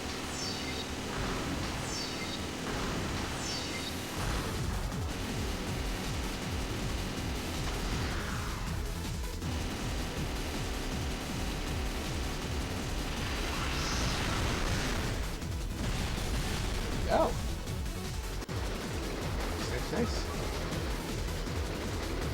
Alright, change topics up a little bit. Getting back to the top 10 shmups idea I had. Not shmups, but top 10 like Contra clones. That was the idea. Top 10 like side-scrolling running gun Contra clones, those sorts of things. I do know some of the games I will likely be putting on. Like, what the hell would I be doing if I made a list like that and didn't include Midnight Resistance? Midnight Resistance is cool. Midnight Resistance has some cool history to it. I also love Data East, so yeah. And hey, we brought up Ikari Warriors earlier. Midnight Resistance is a Contra clone that uses the Ikari Warriors control scheme. Like the arcade one. You know how they had like the rotating joystick? Yeah, Midnight Resistance does that too. Rotating the joystick is actually how you aim. Which is really weird. And unfortunately, I have not been able to play a version of the game that has a rotating joystick. I would love to if that were an option for me, but it unfortunately is not. Whoa.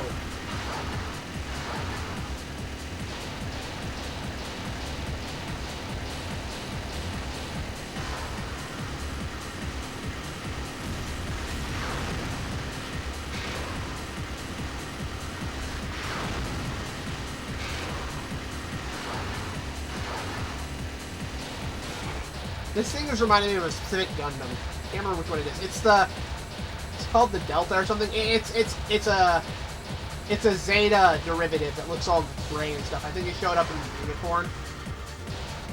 I forget. Yeah, I remember using the grenades for this.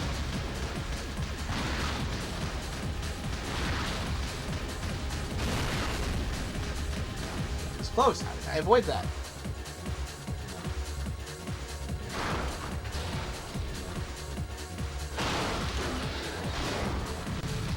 Oh shit, he had a second pair of arms.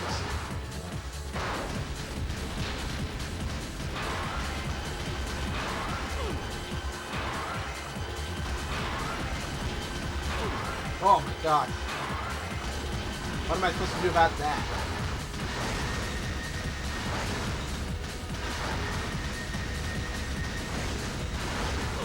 Ah, fuck. He really likes coming back for those return attacks, doesn't he?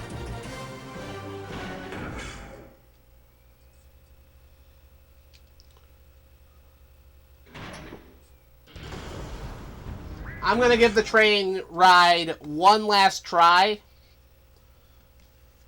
If we can clear this, we'll continue on with the mission. Regardless of how many lives or what sort of style rating we get. If I can clear this, we'll continue with the mission. If not, I'm going to play a little bit of Neo Contra just to show you guys that one. Because these games really are a bit of a pair. And it feels kind of wrong to showcase one without the other. As a matter of fact, something you might have been noticed is missing from... Set proper English. Something you might have noticed is missing from Shattered Soldier is none of the bonus stage type stuff. No top-down view levels, none of the stuff from behind, right? Like it's just the kind of side-scrolling stuff. Although this level does do some fun perspective switches, which is cool to see. It's one of the benefits of the game being in 3D. But if you were craving some of the top-down levels, like in Super C and Alien 3, Contra 3, Neo Contra has you covered there, because that's what that game is.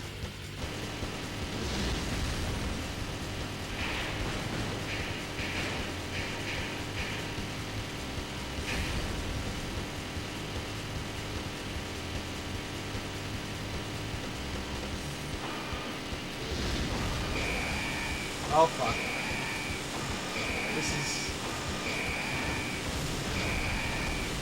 Oh, this is dicey. Nope, we are not destroying all of those this time.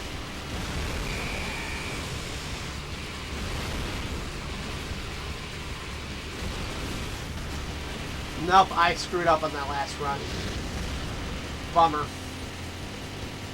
So huge hit to our hit percentage.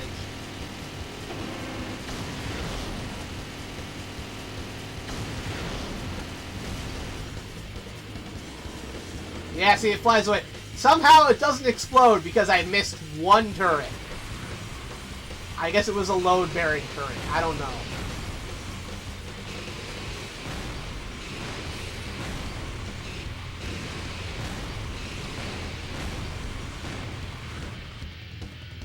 Got yourself a Flygon. Cool.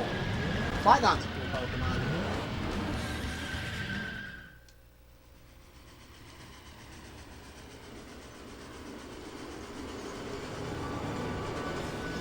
Alright, there we go. But yeah, Midnight Resistance is one of the ones I would put on that list. Another one, it's an arcade game that I would also put on the list, is Sunsoft and Sega's Beirut. Beirut, B-A-Y-R-O-U-T-E, not the place, but Beirut is another one that is very clearly inspired by Contra. And when I say inspired, it's really blatantly a knockoff. Like, just look up Beirut sometime by Sunsoft, and just look at it.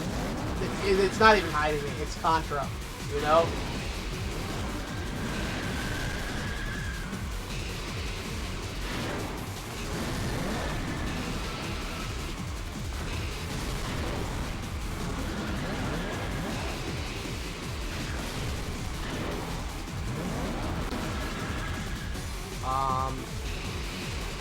There's a few console games I would absolutely put in that list. Maybe kind of spoilers for what'll place super high on this, but Gunstar Heroes will almost immediately come to mind when you try to think of other Contra-like games on consoles, right? Like, you think of running guns for consoles, and Gunstar Heroes is gonna pop up. As it should. That game is fucking awesome. This run sucks. I'm gonna have to get better and come back at this another time.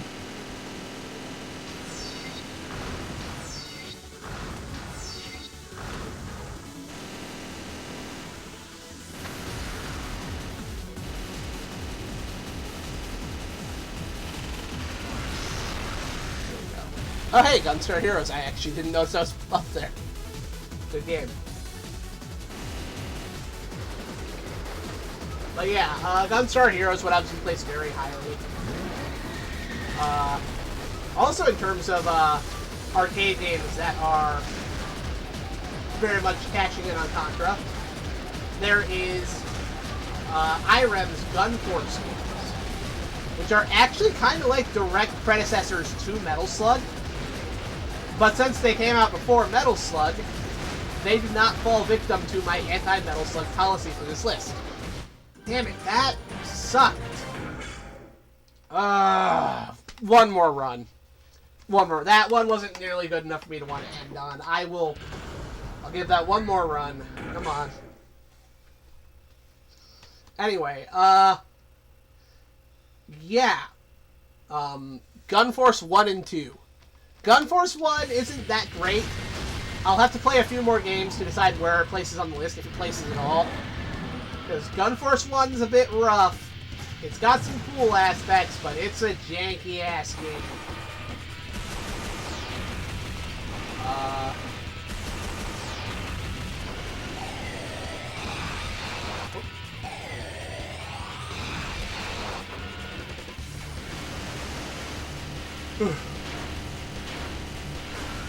Gun Force 2, on the other hand, again, not spoiling where it ends up on the list, but Gun Force 2 places very highly. Gun Force 2 is a game that everybody who likes Contra and Metal Slug, you have to play Gun Force 2. I'm like dead serious. Have you never played Gun Force 2, also known as Geostorm? Whatever version of it you play, Geostorm, Gunstorm, Gun Force, yeah, Gun Force 2. I don't care which version you play that shit. Do you like Contra? Do you like Metal Slug? You need to play Gun Force 2. That is a direct order. You understand? That is not a suggestion. That is you are going to play this game.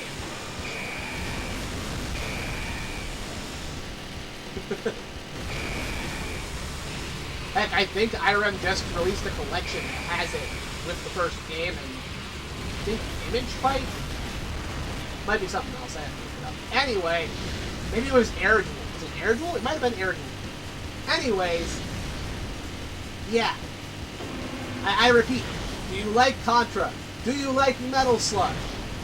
Play Gun Force 2. That is not a request, that is not a suggestion, that is an order. Go play Gun Force 2. What else might I put on that list? I'd have to pull up the list itself to really remember.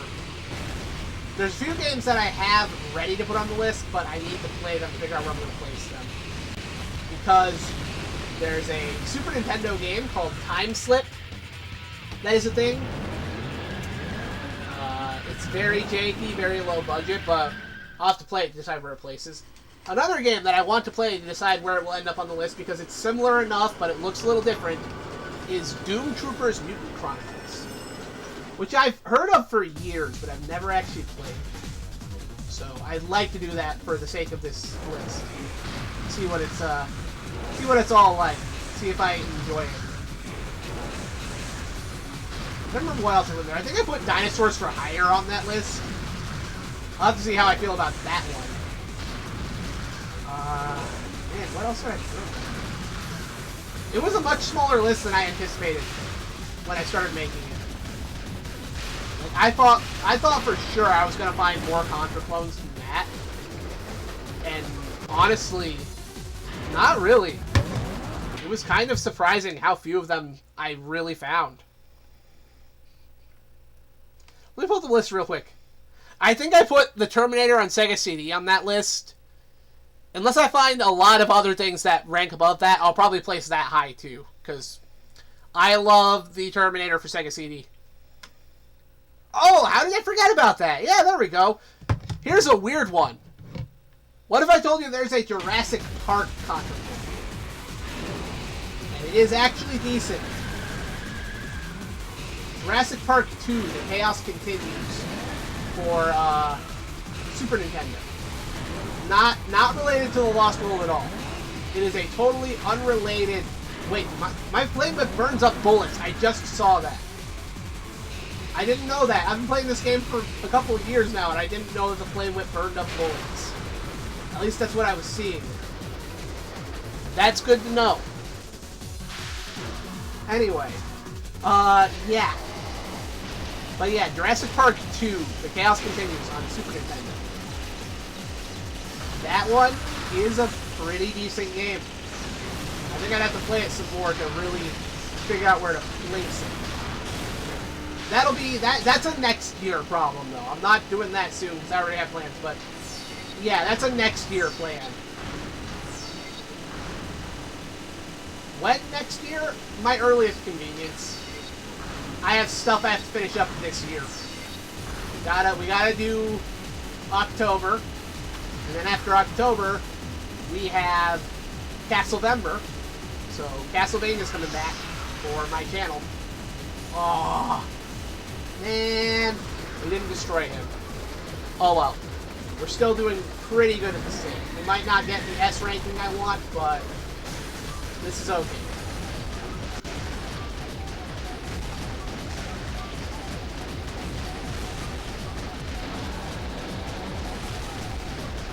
But yeah, I think the other one I put on here that I've actually never played this one. Everything else on this list I have tested out at least once.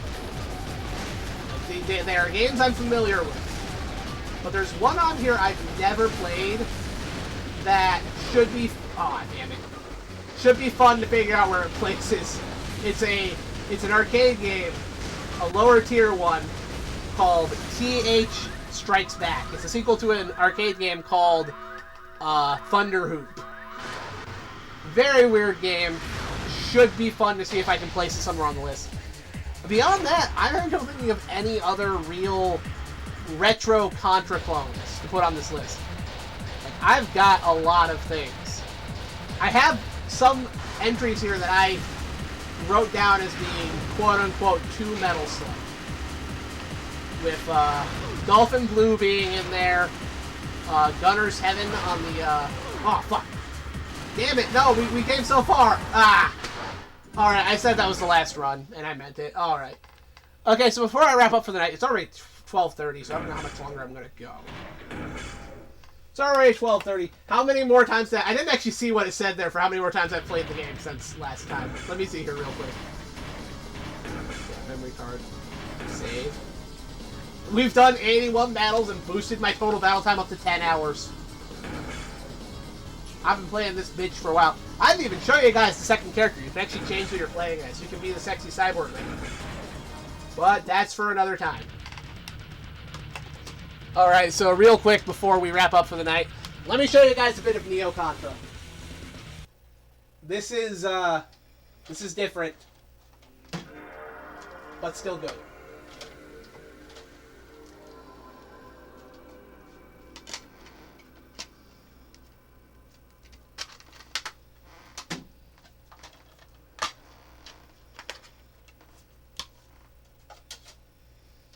Moving from Shin Contra to Neo Contra. Both different ways of saying new Contra. Well, actually, no. Shin would be true Contra. So that makes sense. This is Neo Contra, so it's new Contra. So it's not even hiding the fact that it is different.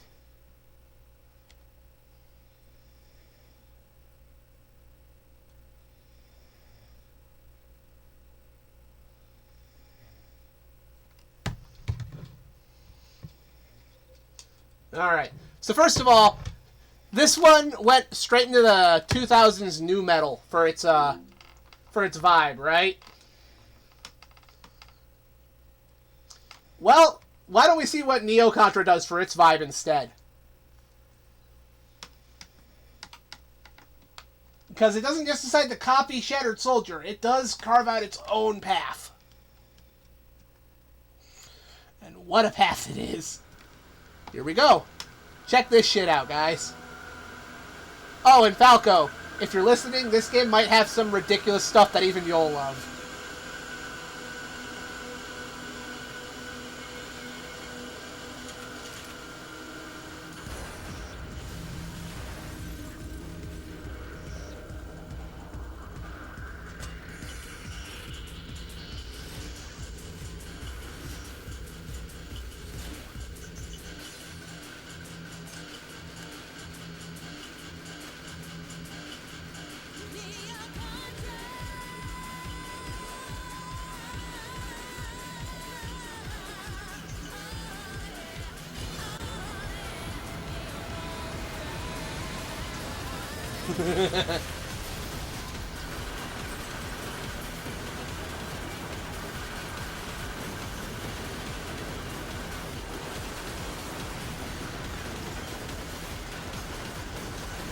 Gosh, this opening cutscene is amazing.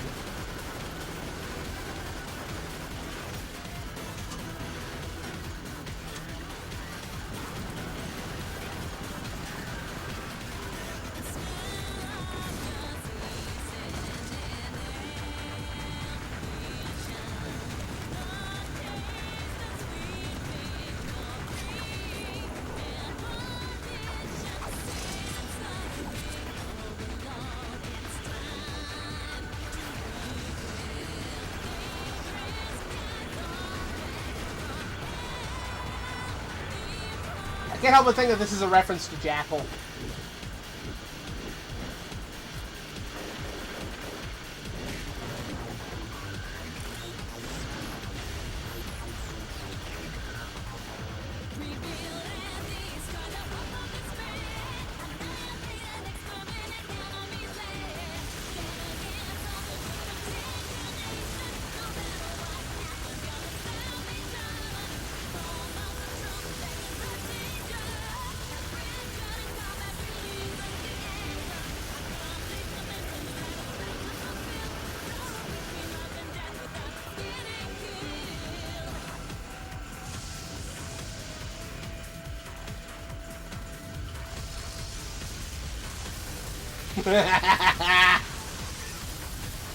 I love these two dorks.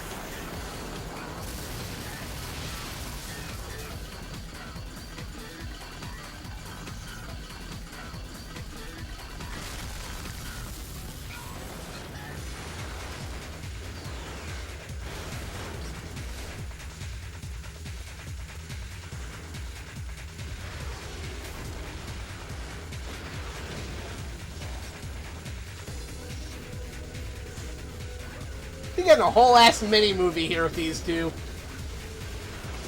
Time to go Contra clubbing. Look at these bros.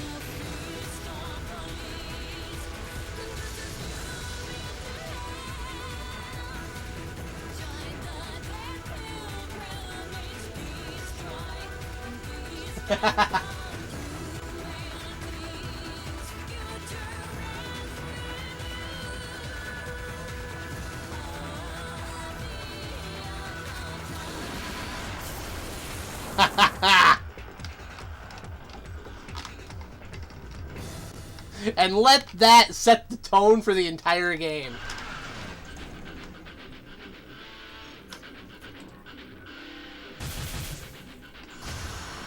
Alright, first we're going into the options so I can do something very important. First of all, subtitles are on. Okay, good. Now, you can actually select your character. As you can see here, first player was Lucia, second player was Bill. But no. First player, we have to play as Jaguar. I'm not going to play as Katana Jaguar, because Katana Jaguar breaks the fucking game. We're just going to play as regular Jaguar. Sorry, Bill. I love you, Bill. But Jaguar is the shit. So we're playing as Jaguar.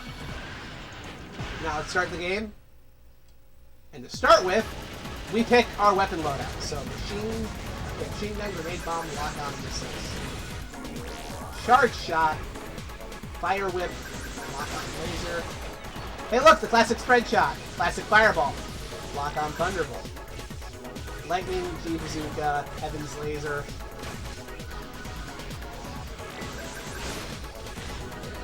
The drill, reflective laser, fairy laser. I've unlocked a lot of weapons for this. I've played this game a lot. The ripple laser, the GB laser, variable weapon. Yeah, that's a freaking that's a Gradius reference right there.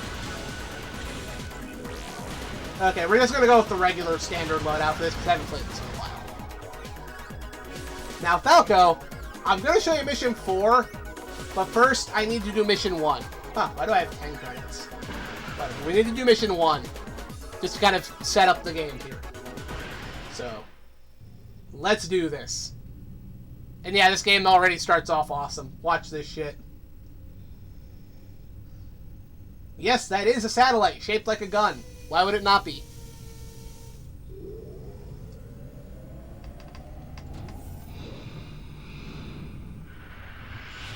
Reminder, the Earth is fucked in this game. Gee, what could have been in that payload? Oh, it's just me. Alright.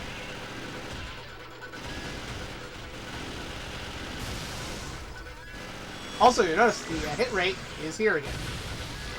Alright, yeah. So triangle is our laser weapon. And then I use the shoulder button to swap between my alternate fire. Good.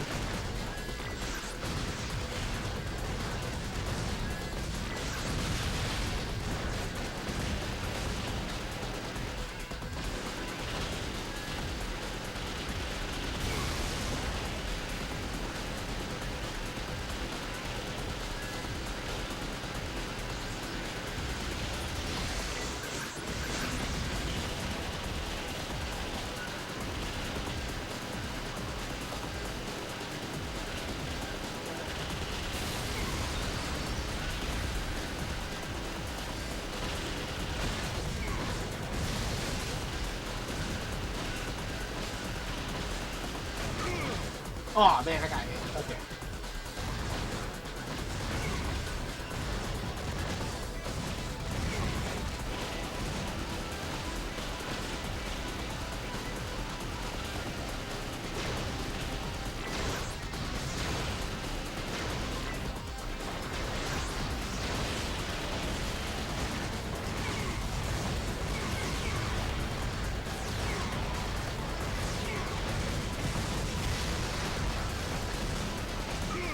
So, you guys getting the vibe of this one already?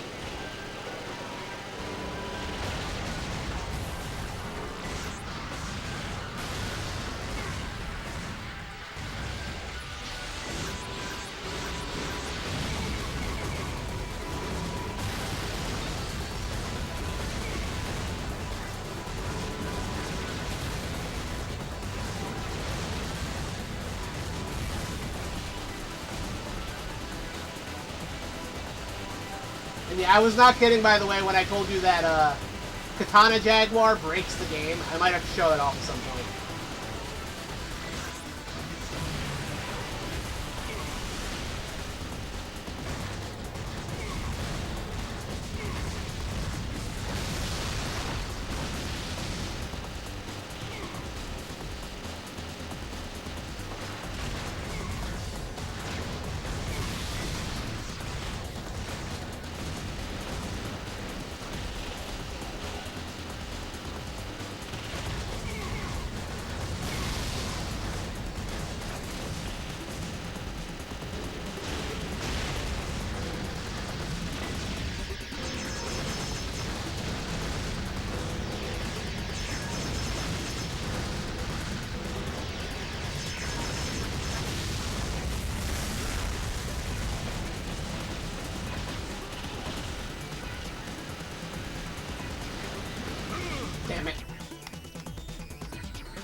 Man, I feel like I'm being activated right now. I've been playing this in forever, but already I feel like all my old stuff comes back to me. Oh yeah, there's a dodge roll. You gotta make good use of that, too. Yeah, because you can't jump, because this is like a... It's like a top-down game, right? So instead, they give you a dodge roll.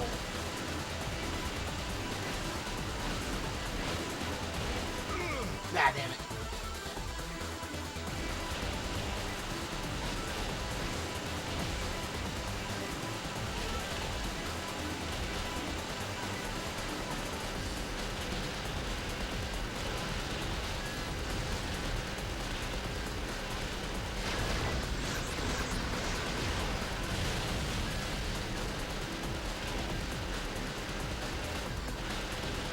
Also, random fun fact, this was the first Contra game to ever get an M rating. I think it was the only one to have an M rating until freaking Rogue Core, but we don't talk about Rogue Core.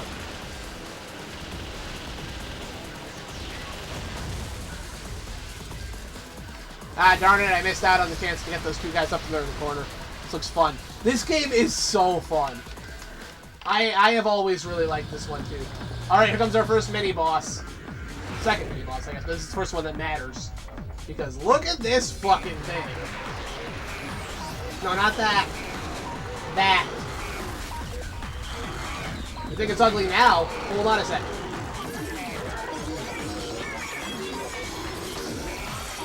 Yeah.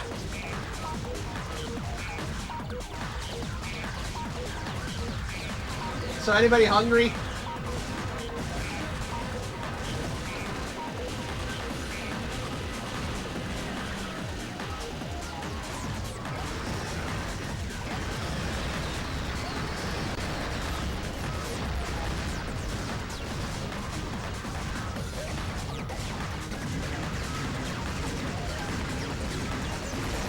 Really just let it all out. Yeah.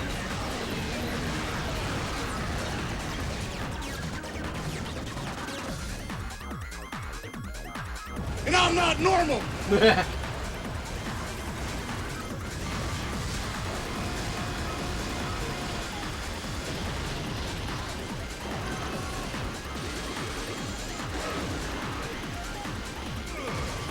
Damn it.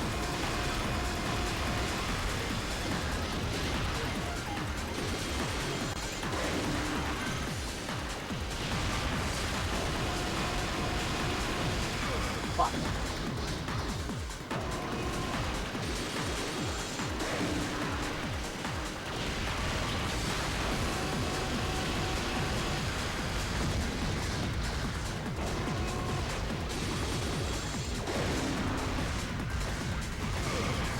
Damn it. Man, I'm sucking at this. It's alright, I haven't played this in a while. Nah, that's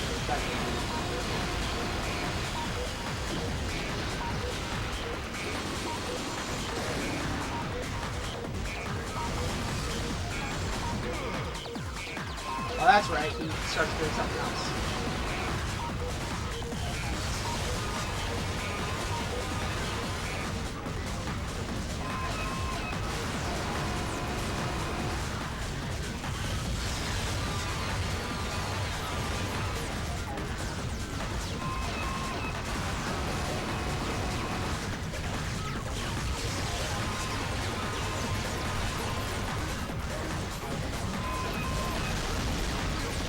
Alright. Now for the actual boss. Which, hey, did anybody order some Metal Gear vibes with their Contra game? Check out these cutscenes. You get actual voice acting, too.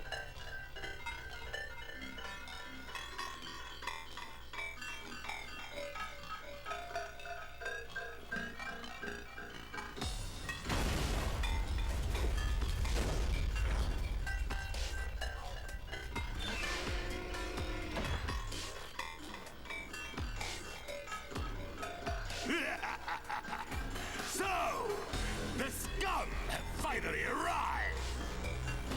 You must be the commander. one of the Neo-Contra elite. Right the first time! Gorilla Contra is my name. As your reward for getting this far, I'll grant you a quick death.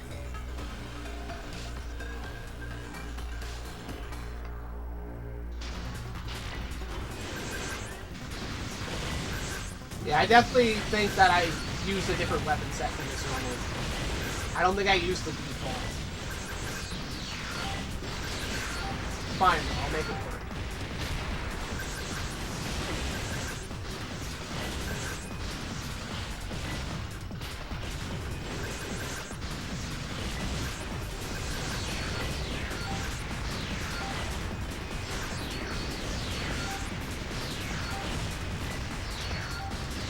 Oh, whoop! Use that dodge roll right in the nick of time.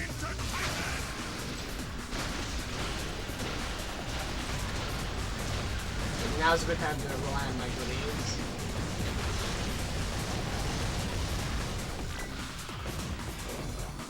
Finally locking on.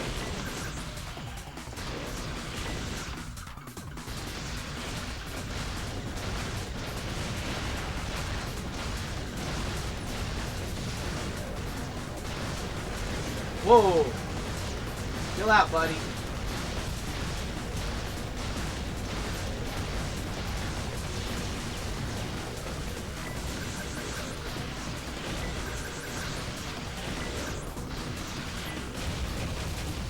There we go.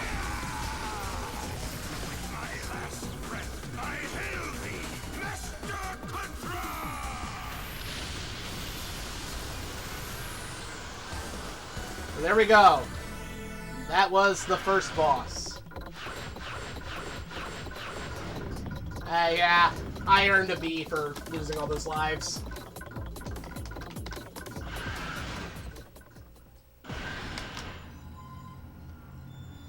Status report. Early this morning, frontline base 985 was destroyed by an enemy attack. We have confirmed that base commander Gorilla Contra perished in the assault. That means the assembly gave the order to send them in. Gee, does that voice sound familiar? Let them come, but follow their progress closely. Affirmative. Interesting. Hopefully they will prove entertaining. Something to pass the time while the final preparations are completed.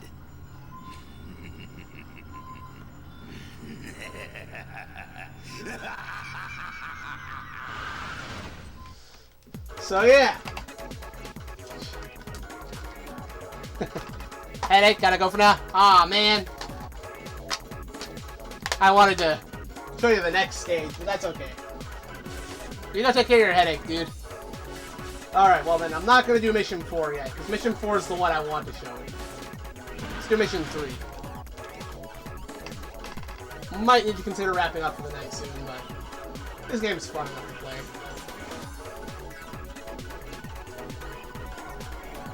Definitely not the weapon I prefer to use, though.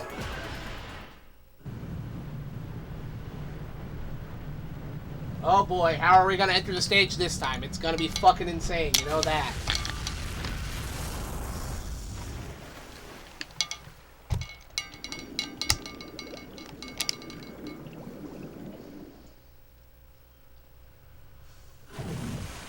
That's right.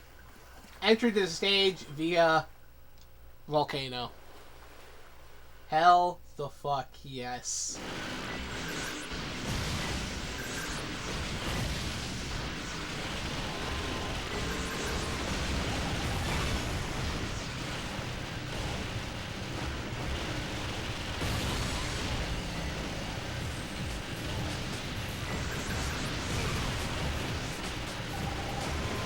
Gosh, why can't they make games this fun anymore?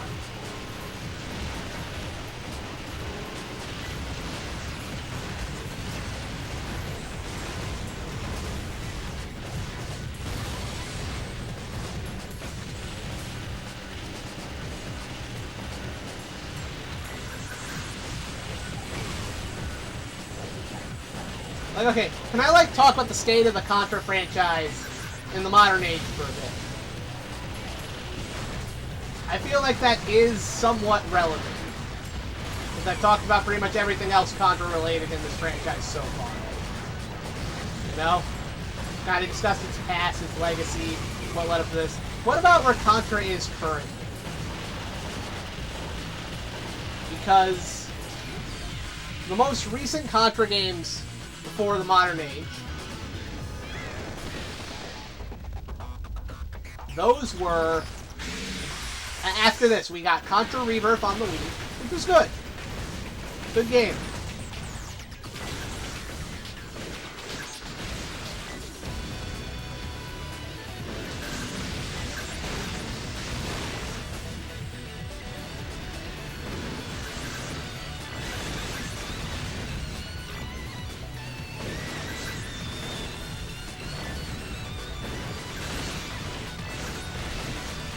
But yeah, Contra Rebirth on the Wii was good. Hardcore Uprising on the Xbox was also good.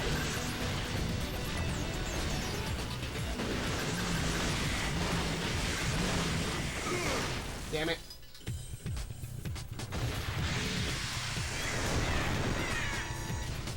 Yeah, Hardcore Uprising. There's a third one I'm forgetting. Contra 4 on the DS. How could I forget that one? That's the one everybody loves. Ah, fuck. I forgot those guys charge like that. But yeah, so yeah, we got those, and those were all really well-received games. Contra Rebirth was a fun WiiWare title. Contra 4 was considered a real return to the form, courtesy of the guys at Way Forward. People really liked that one. Hardcore Uprising, for the people who played it, found a really fun, fast-paced Contra game from the guys who made Guilty Gear. And then Konami stopped fucking making video games.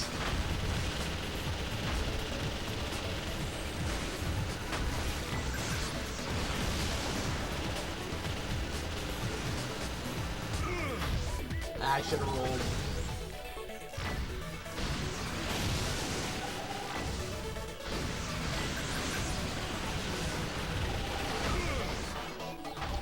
Damn it.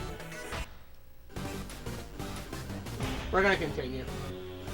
From the beginning, though. Here we go. But anyway, yeah. So, as you all know, Konami stopped making games for a while, focused on Pachinko. I don't know if there was Contra Pachinko. I would not be surprised if there was. I never bothered to look because I don't care enough. There were some mobile efforts for Contra. Contra Returns, I think, was one of them. Contra Evolution was another. One of them was a remake of the NES game. Had an arcade release, too, weirdly enough. And the other was the Contra Gotcha game. Because, yes, Contra Gotcha was actually a thing that Konami made.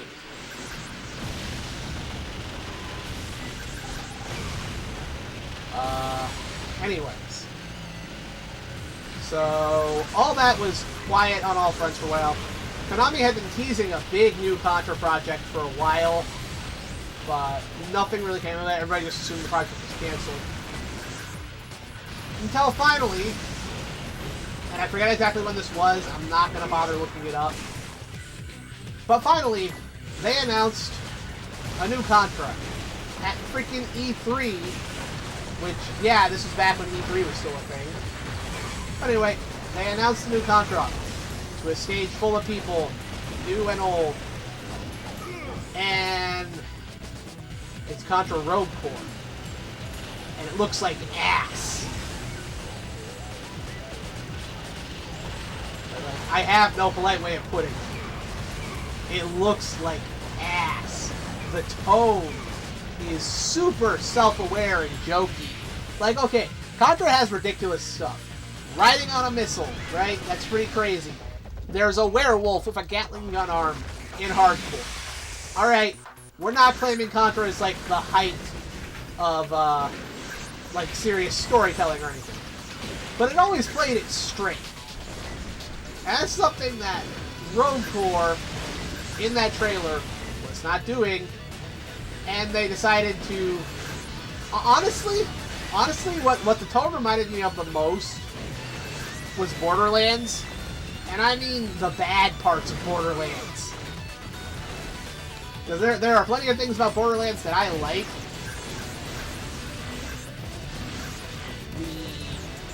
irreverent, jokey side of it is actually not one of them. That was the side they were tapping into. This is ignoring the fact that, yes, Contra Rogue Core did turn out to have looter elements. You did, in fact, get loot in Contra Rogue Core. In fact, the game was basically a twin-stick shooter, but a bad one. So, yeah. So, nobody was impressed by that trailer.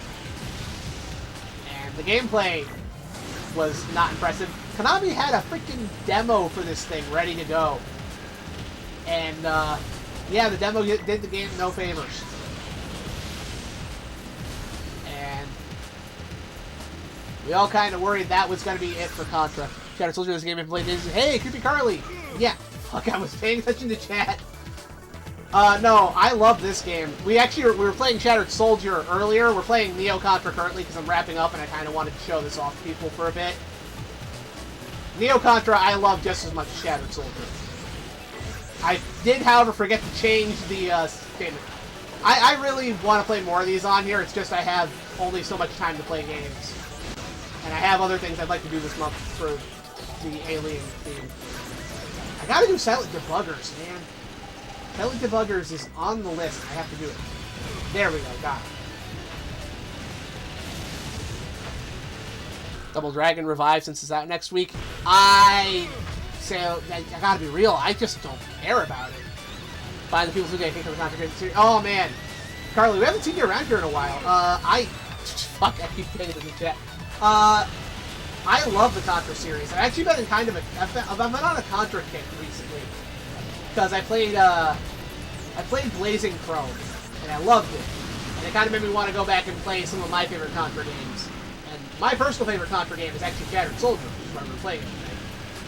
But since I'm wrapping up soon, I kind of wanted to show people off the other PS2 Contra, because again, the two PS2 Contra games, they are very forgotten about. People know the first four Contra games, you know. People talk about, to this day, they still talk about Contra, Super C, they still talk about Alien Wars and Hardcore. If you're cool, you also talk about the Game Boy games, but that's just me. But nobody ever talks about these, and I have to assume that's because these came out after the PS1 games. You know, after Legacy of War, after,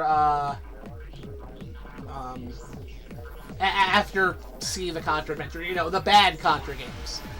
And I think that kind of sullied the series' reputation, so when it did come back for the PS2, old school Contra fans had already kind of moved on. Because a lot of people who love the early games don't really have any thoughts on these, because most likely they didn't even play them.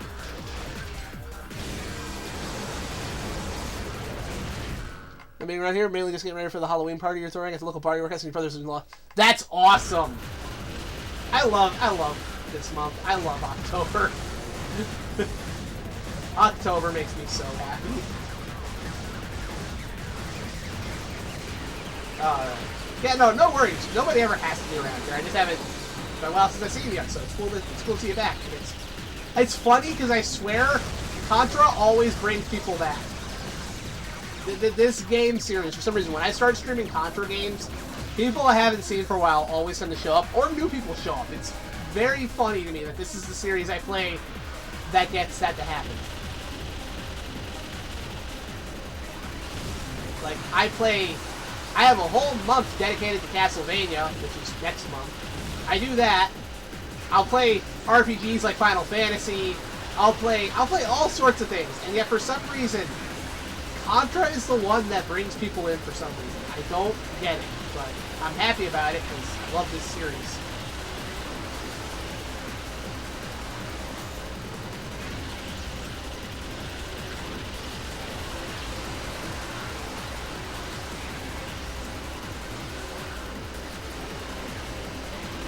I'm trying to blow this thing up. I want to blow up the satellite before I blow up the main robot.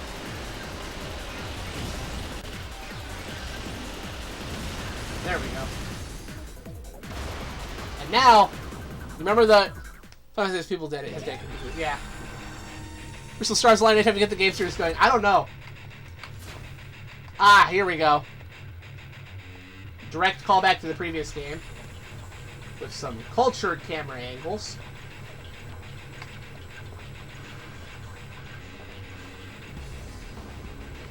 Also, the music in this game is great. I do really like the music in it.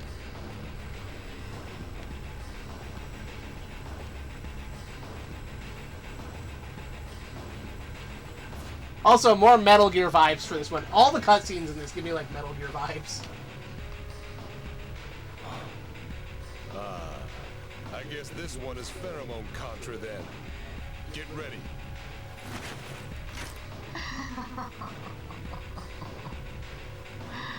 Always the tough guy, very dear. What? How do you know about me? And who the hell are you? My. What a cool reception. No, Music's great, yeah. don't tell me you've forgotten.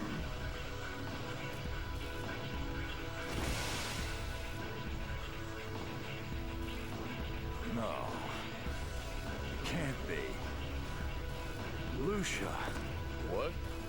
This is the legendary Bioroid you fought alongside with? What do you think you're doing, Lucia? Why are you siding with them? Poor Billy. There are some things you're better off not knowing. But don't fear. I'll kill you now, so you never have to deal with them. Also, I've always wondered, I want to get you guys' thoughts on this. Is this mech in the background here totally a Zone of the Enders reference? I think we just have to focus on her.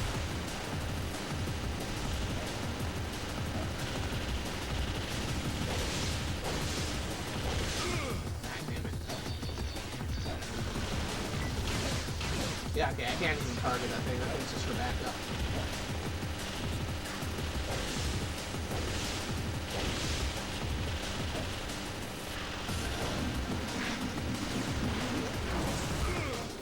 Fuck, I need to use the dodge roll more often.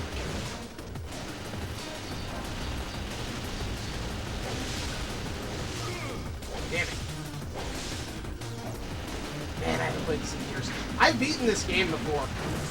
I just haven't played this in so long.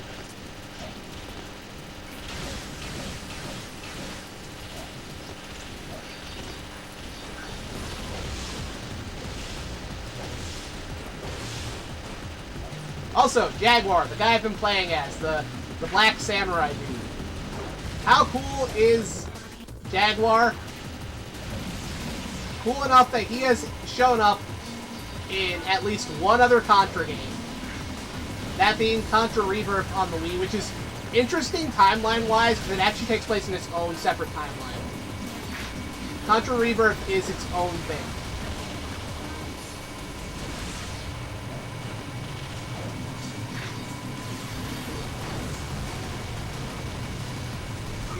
Ah, fuck, I did not mean to touch that.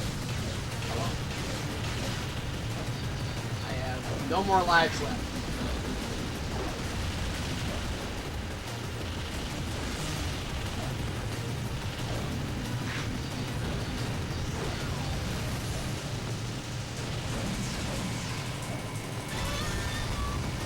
Alright, I think we got her. Excellent. Better yet, Jaguar's cooler than cool. He's ice cold. I love Jaguar. He's awesome. But how cool is he? Not only did he show up in one other Contra game as a reoccurring character, he showed up in another non-Contra Konami game. It wasn't. Hold on a second. Cutscenes are important. Lucia. Why? Answer me! You always were tough, Bill. But that will be your undoing. The music here is great. I love this music. Listen to me. Resist all you want. But you can't hope to win. Not against him. trying to tell me, Lucia? Good. Bye. Lucia.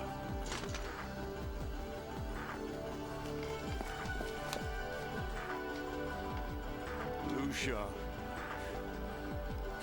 Lucia!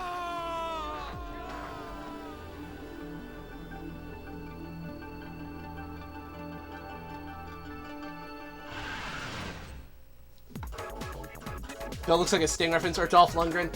I'm pretty sure he's supposed to look more like Dolph Lundgren. Although originally we all know he was like an Arnold Schwarzenegger reference. That's obvious. Okay, so anyway, Jaguar would also show up in the PS2 action game Nano Breaker. Which, it's a PS2 action game, it's kind of janky. But yeah, Jaguar shows up as an unlockable character in that, because why the hell not? Because he's fucking Jaguar, that's why.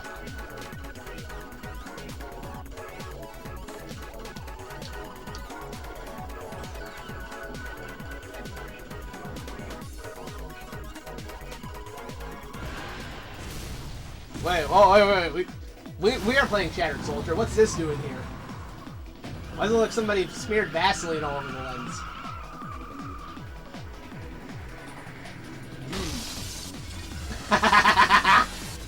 How about a whole stage riding on a dinosaur? How about that? Is that cool enough for you?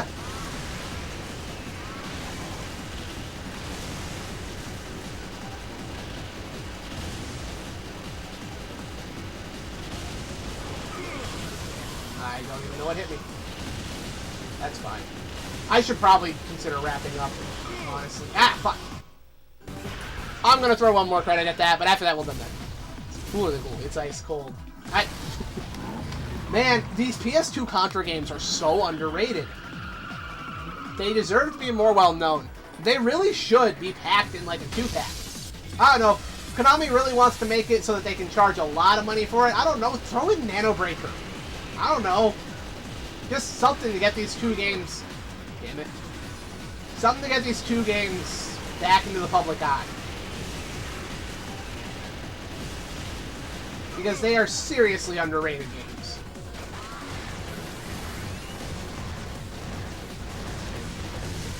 Plus, if we do that, we can tell M2 to make a new Contra game.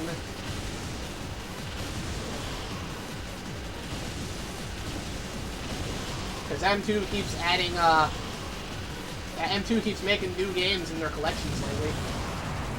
Like, we got Haunted Castle Revisited in, the DS Castlevania collection, which, I'll admit, I have problems with Revisited. I have problems with the original Haunted Castle, but I have completely different problems with Revisited. Maybe I'll have to revisit Haunted Castle Revisited for November. Where is it? I never did get to play the Warriors. I would have loved to. I never played, like, any of the Rockstar stuff growing up. So, finally playing, Vice City these past few years.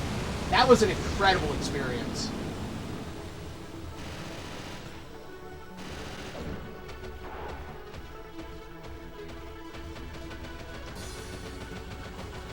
The Warriors seems like it would be super fun to play too, as somebody who's just a fan of those types of games. And I know that they have like a big old Double Dragon reference in there as well, which is great. I think we just gotta outrun this guy.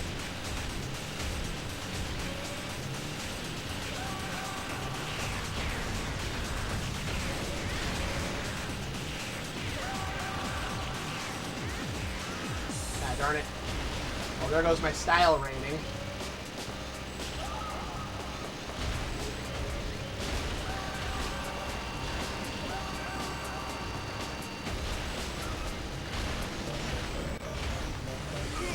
Fuck.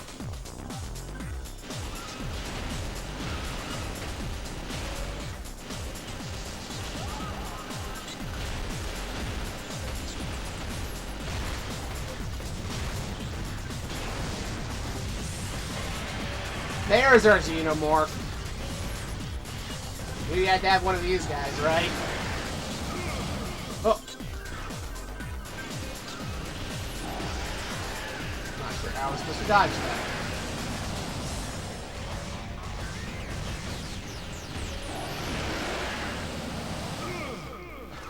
Man, I have not played this in forever.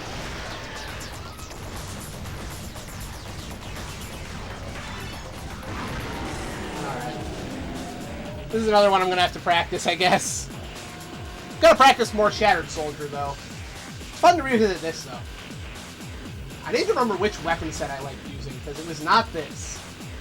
The default weapon set is fine, but it's not what I,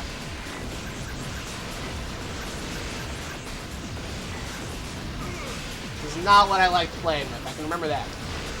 Get away from them, you bitch. It was a really fun game. My mother-in-law, that game when growing up, we practically made that game our bitch. Nice. Yeah, PS2 really was, like, the best video game console. And I'm thinking as somebody who's, like, a noted, like, Super Nintendo fan.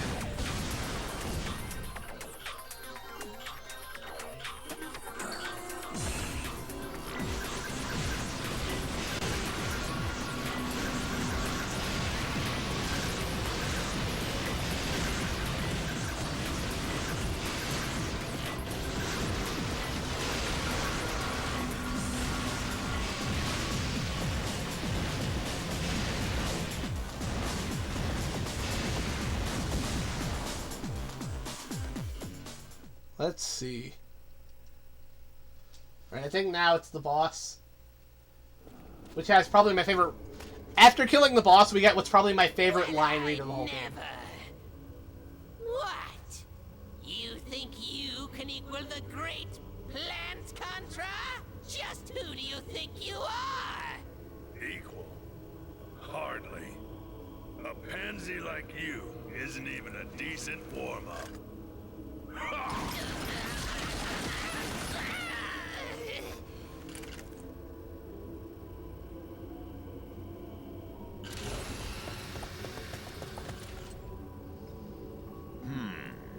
What's going on here? It appears one of the 4 elite has been defeated.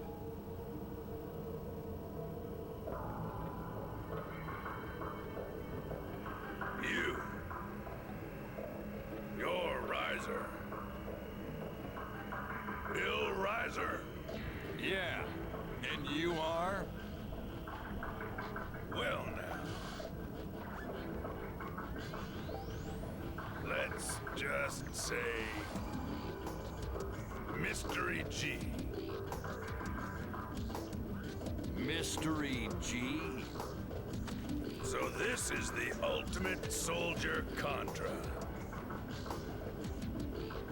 Let's see if you have what it takes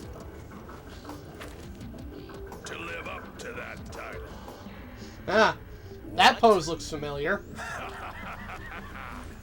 Let's see what you got.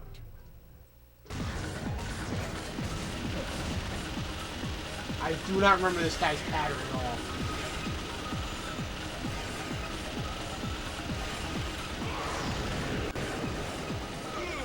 Ow.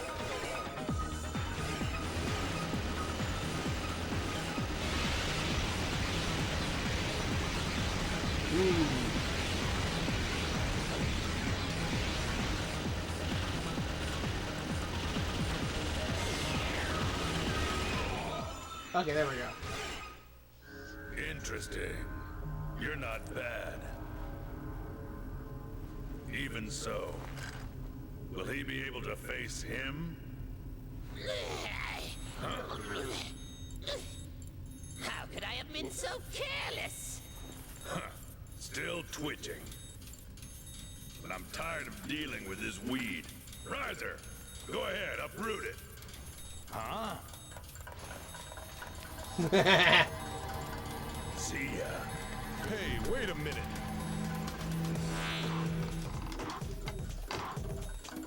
What? Hey! No! Don't ignore me! How dare you! Listen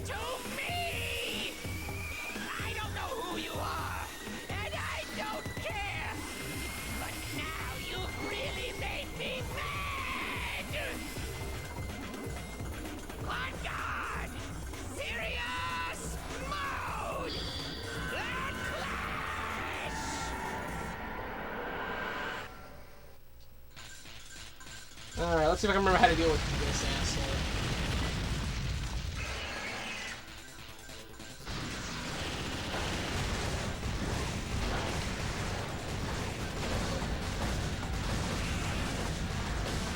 Oh, that's right. He sends out his kids to fight me.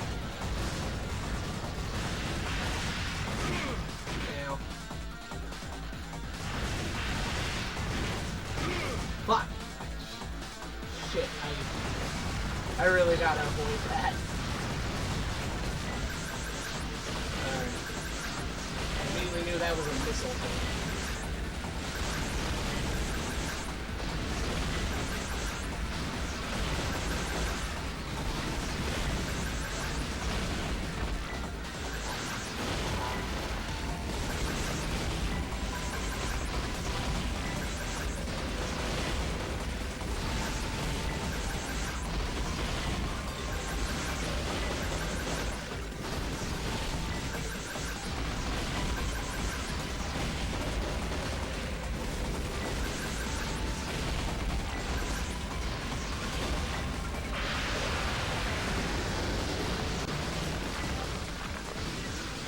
Alright, got his ass. Nice. Congratulations. Yeah, since when in the fucking order did you get a roll in this game? Oh, man. It's great. Alright, and now for my favorite stupid line read of the whole game. Right here from Jaguar.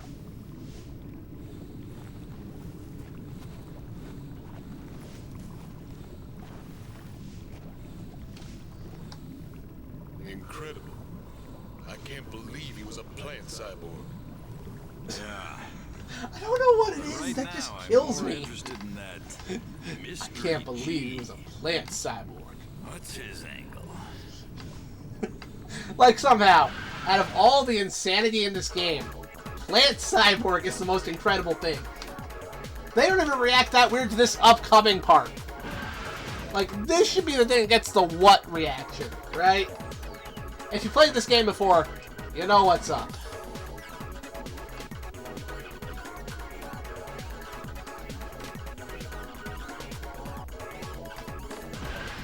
One in the morning, I do have to wrap up soon. But first of all, what do I even say to this? What the hell can I even say?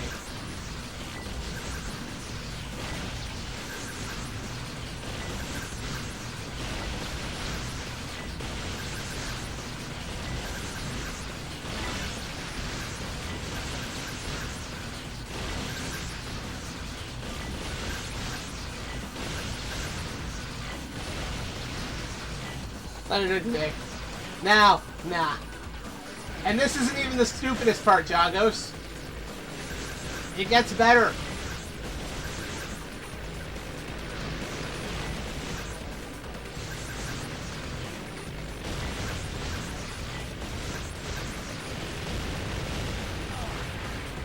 Damn it.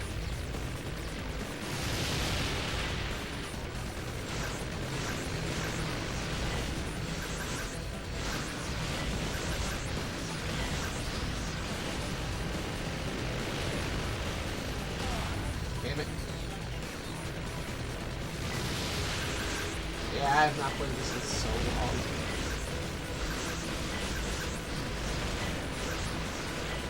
What? What the fuck?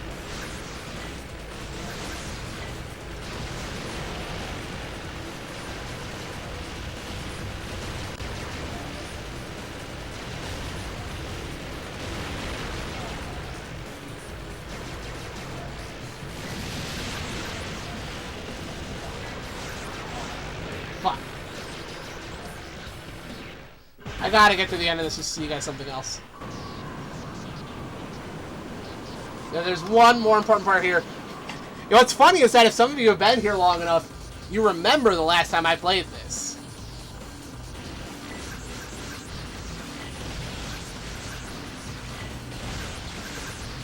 Some of you remember. Some of you are about to go for a fucking ride.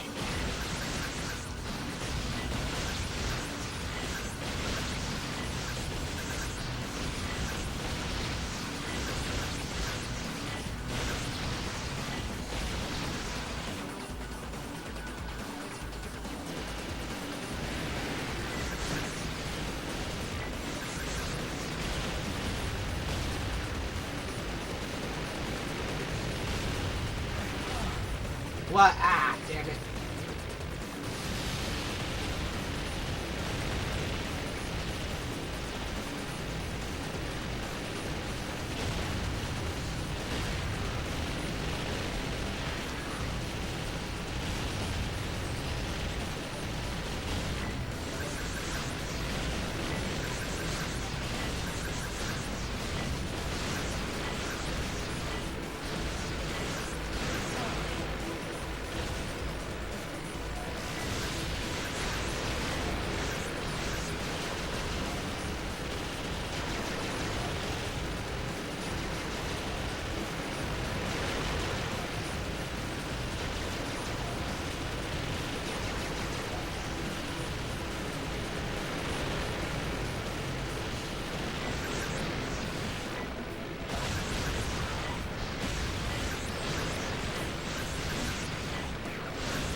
There we go, got him.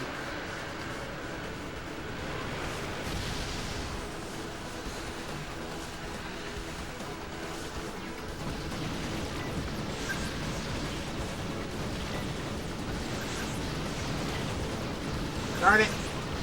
I'm not destroying this nearly fast enough.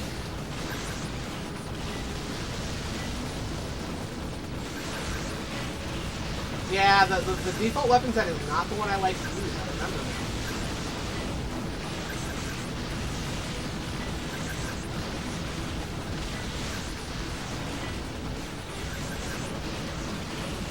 I don't remember which one I like to use. It's not this one.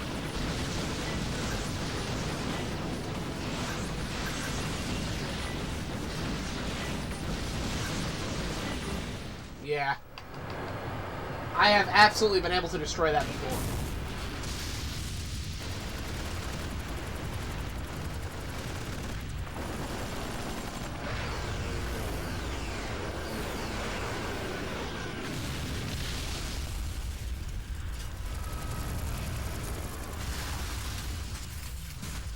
Alright, here we go. Shrugging those rocks off like nothing. Sadly, it could not last forever.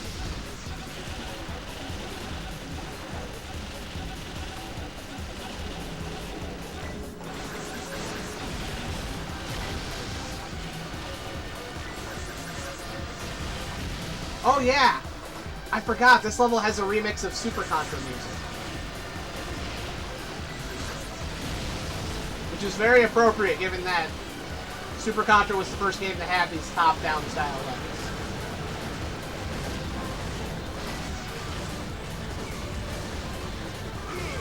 Fuck.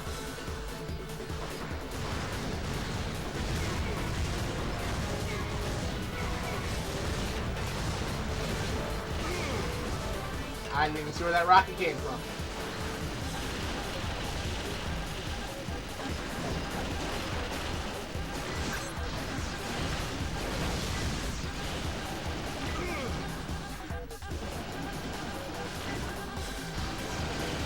Yeah, I can't destroy that. Now it's crushed. Move. Ah! These stupid rocket fuckers. Fuck rockets.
I didn't see the cannon.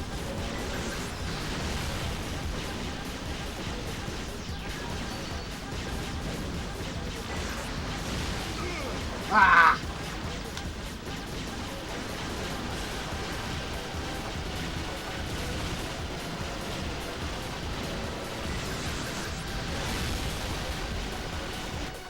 Alright, I made it to the good part. Here you go, everybody. The best fucking thing in the entire game. And you are? Animal Contra, the captain of this aircraft carrier. So, another of the 4 elite. So thoughtful of you to wander blindly into my trap. Trap? Indeed. This ship is about to self-destruct.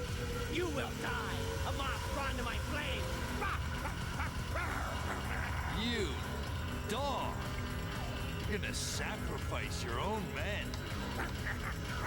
Flutter about all you want. Your time is over. Wait, if you were truly a captain, you'd go down with a ship. We won't let you get away.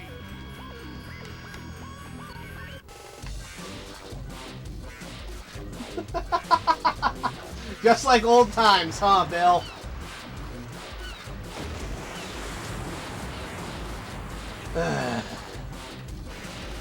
This is far from the first time he has ridden on a freaking missile. These dumb meathead special forces motherfuckers, they just can't help themselves. Alright. Now that I've shown you guys Animal Contra, I think it is time for me to retire for the night, because it is 1:30 in the morning. That is bedtime.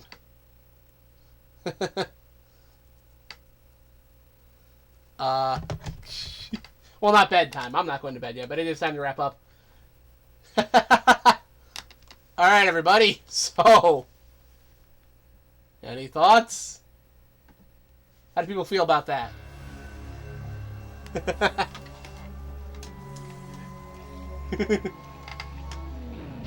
Yeah. Nah, that's copyrighted music. I'm not gonna play that. Where's my usual ending music? Here we go. Your brain shut down. That's fair. Get Troubles in Boston Skyward Sword. Awesome. It's absurd. Yeah, and I want to point out, Jaguar, when he beats Plant Contra, I can't believe he was a plant cyborg. But when they meet Animal Contra, they don't act like anything's weird with that.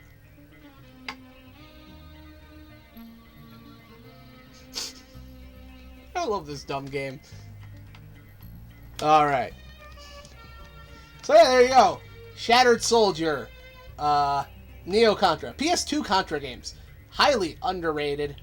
We'll definitely be playing more of these in the future. Probably next year, I think. I will probably dedicate a good chunk of time to the Contra series. Can't do it anytime soon because I got more plans. We're doing the Alien thing for Halloween. Wirebrain suggested Xenoween, which is probably the best pick we could go. Xenoween, sure, why not? Anyway. Trope. Refuge and Audacity.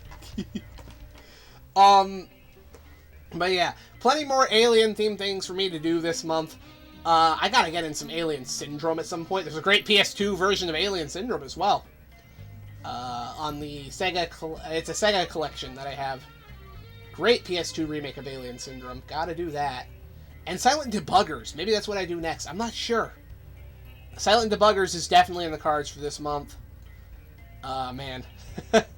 Lots of stuff to do.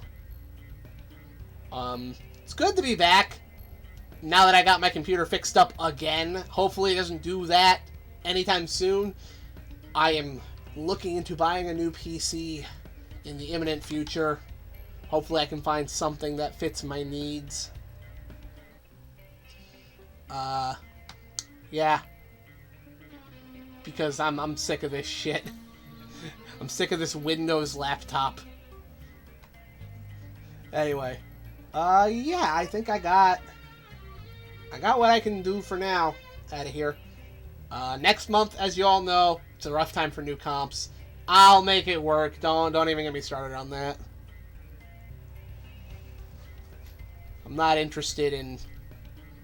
Strongly suggest looking into... Well, yeah, that was already a given, dude. I am not fucking with Microsoft, Apple... None of that. I'm done. I'm just not... I'm not even bothering with Windows anymore. I'm done. Anyway, that's besides the point right now. So, alien stuff this month. Maybe zombies if I get tired of the alien theme. That doesn't seem likely, but I might do some zombie stuff towards the end of the month. Who knows? Then, Castlevember, right around the corner. All sorts of Castlevania stuff coming next month. I will be playing Castlevania 64 again, because we gotta beat the game as Carrie, because I haven't done that yet. I'll also probably finally do,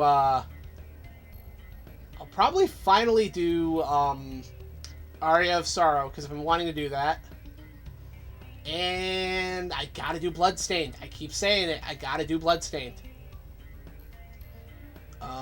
Beyond that... Yeah, that's kind of what I got in mind for Castlevember. Then after that, we're going into Mega Man Xmas. Not Mega Man Xmas. That's too simple. Nah, I'm going to be trying to get through as much of Zero's story as we can in the Mega Man series. I've got like 10 games lined up. I probably won't be able to do them all in December, but we will be starting in December and continuing for however long it takes for me to get through those games. So much Mega Man. We're going to do so much Mega Man. And then after that, it's going to be the new year by then. It's going to be 2026. So we'll see what the future has in store. I definitely will do some Contra stuff next year. Bikini Armor August will return. Naturally. And yeah, that's kind of where we're at right now. So anyway, now that I've kind of done that and I've wasted everybody's time for a little bit longer, why don't we go right over to Grant? He's doing some arcade stuff. Apparently new Mr. Cores for Turtles in Time and Ghouls and Ghosts dropped. I'm betting he's already on to Ghouls and Ghosts by now. Like that's a... Oh no, he's still playing Turtles. He's getting to the end. Great, we can go from one Konami to another. That works out perfectly. So raid, Neon Arcade. And now that the raid is set up, it's time for me to do my outro bit. Y'all should know it by now. It is, once again, time to say goodbye. So, this is Ben Quinn Michael from Shaggy Turtle Studios, Channel 14, WNBI TV, where we're high on retro junk. And, like it or not, I'll be back next time. Good night, everybody. Let's go enjoy some Turtles in Time and some Ghouls and Ghosts. Where's my outro? There's my outro. Bam. Good night.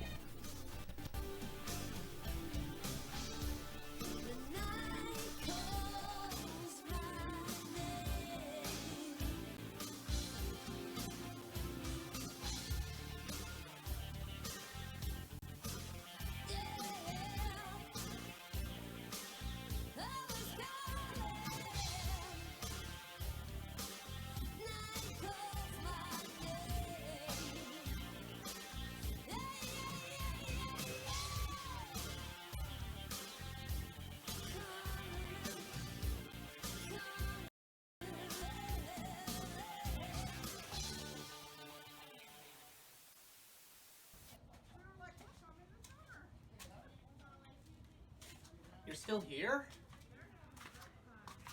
It's over. Go home.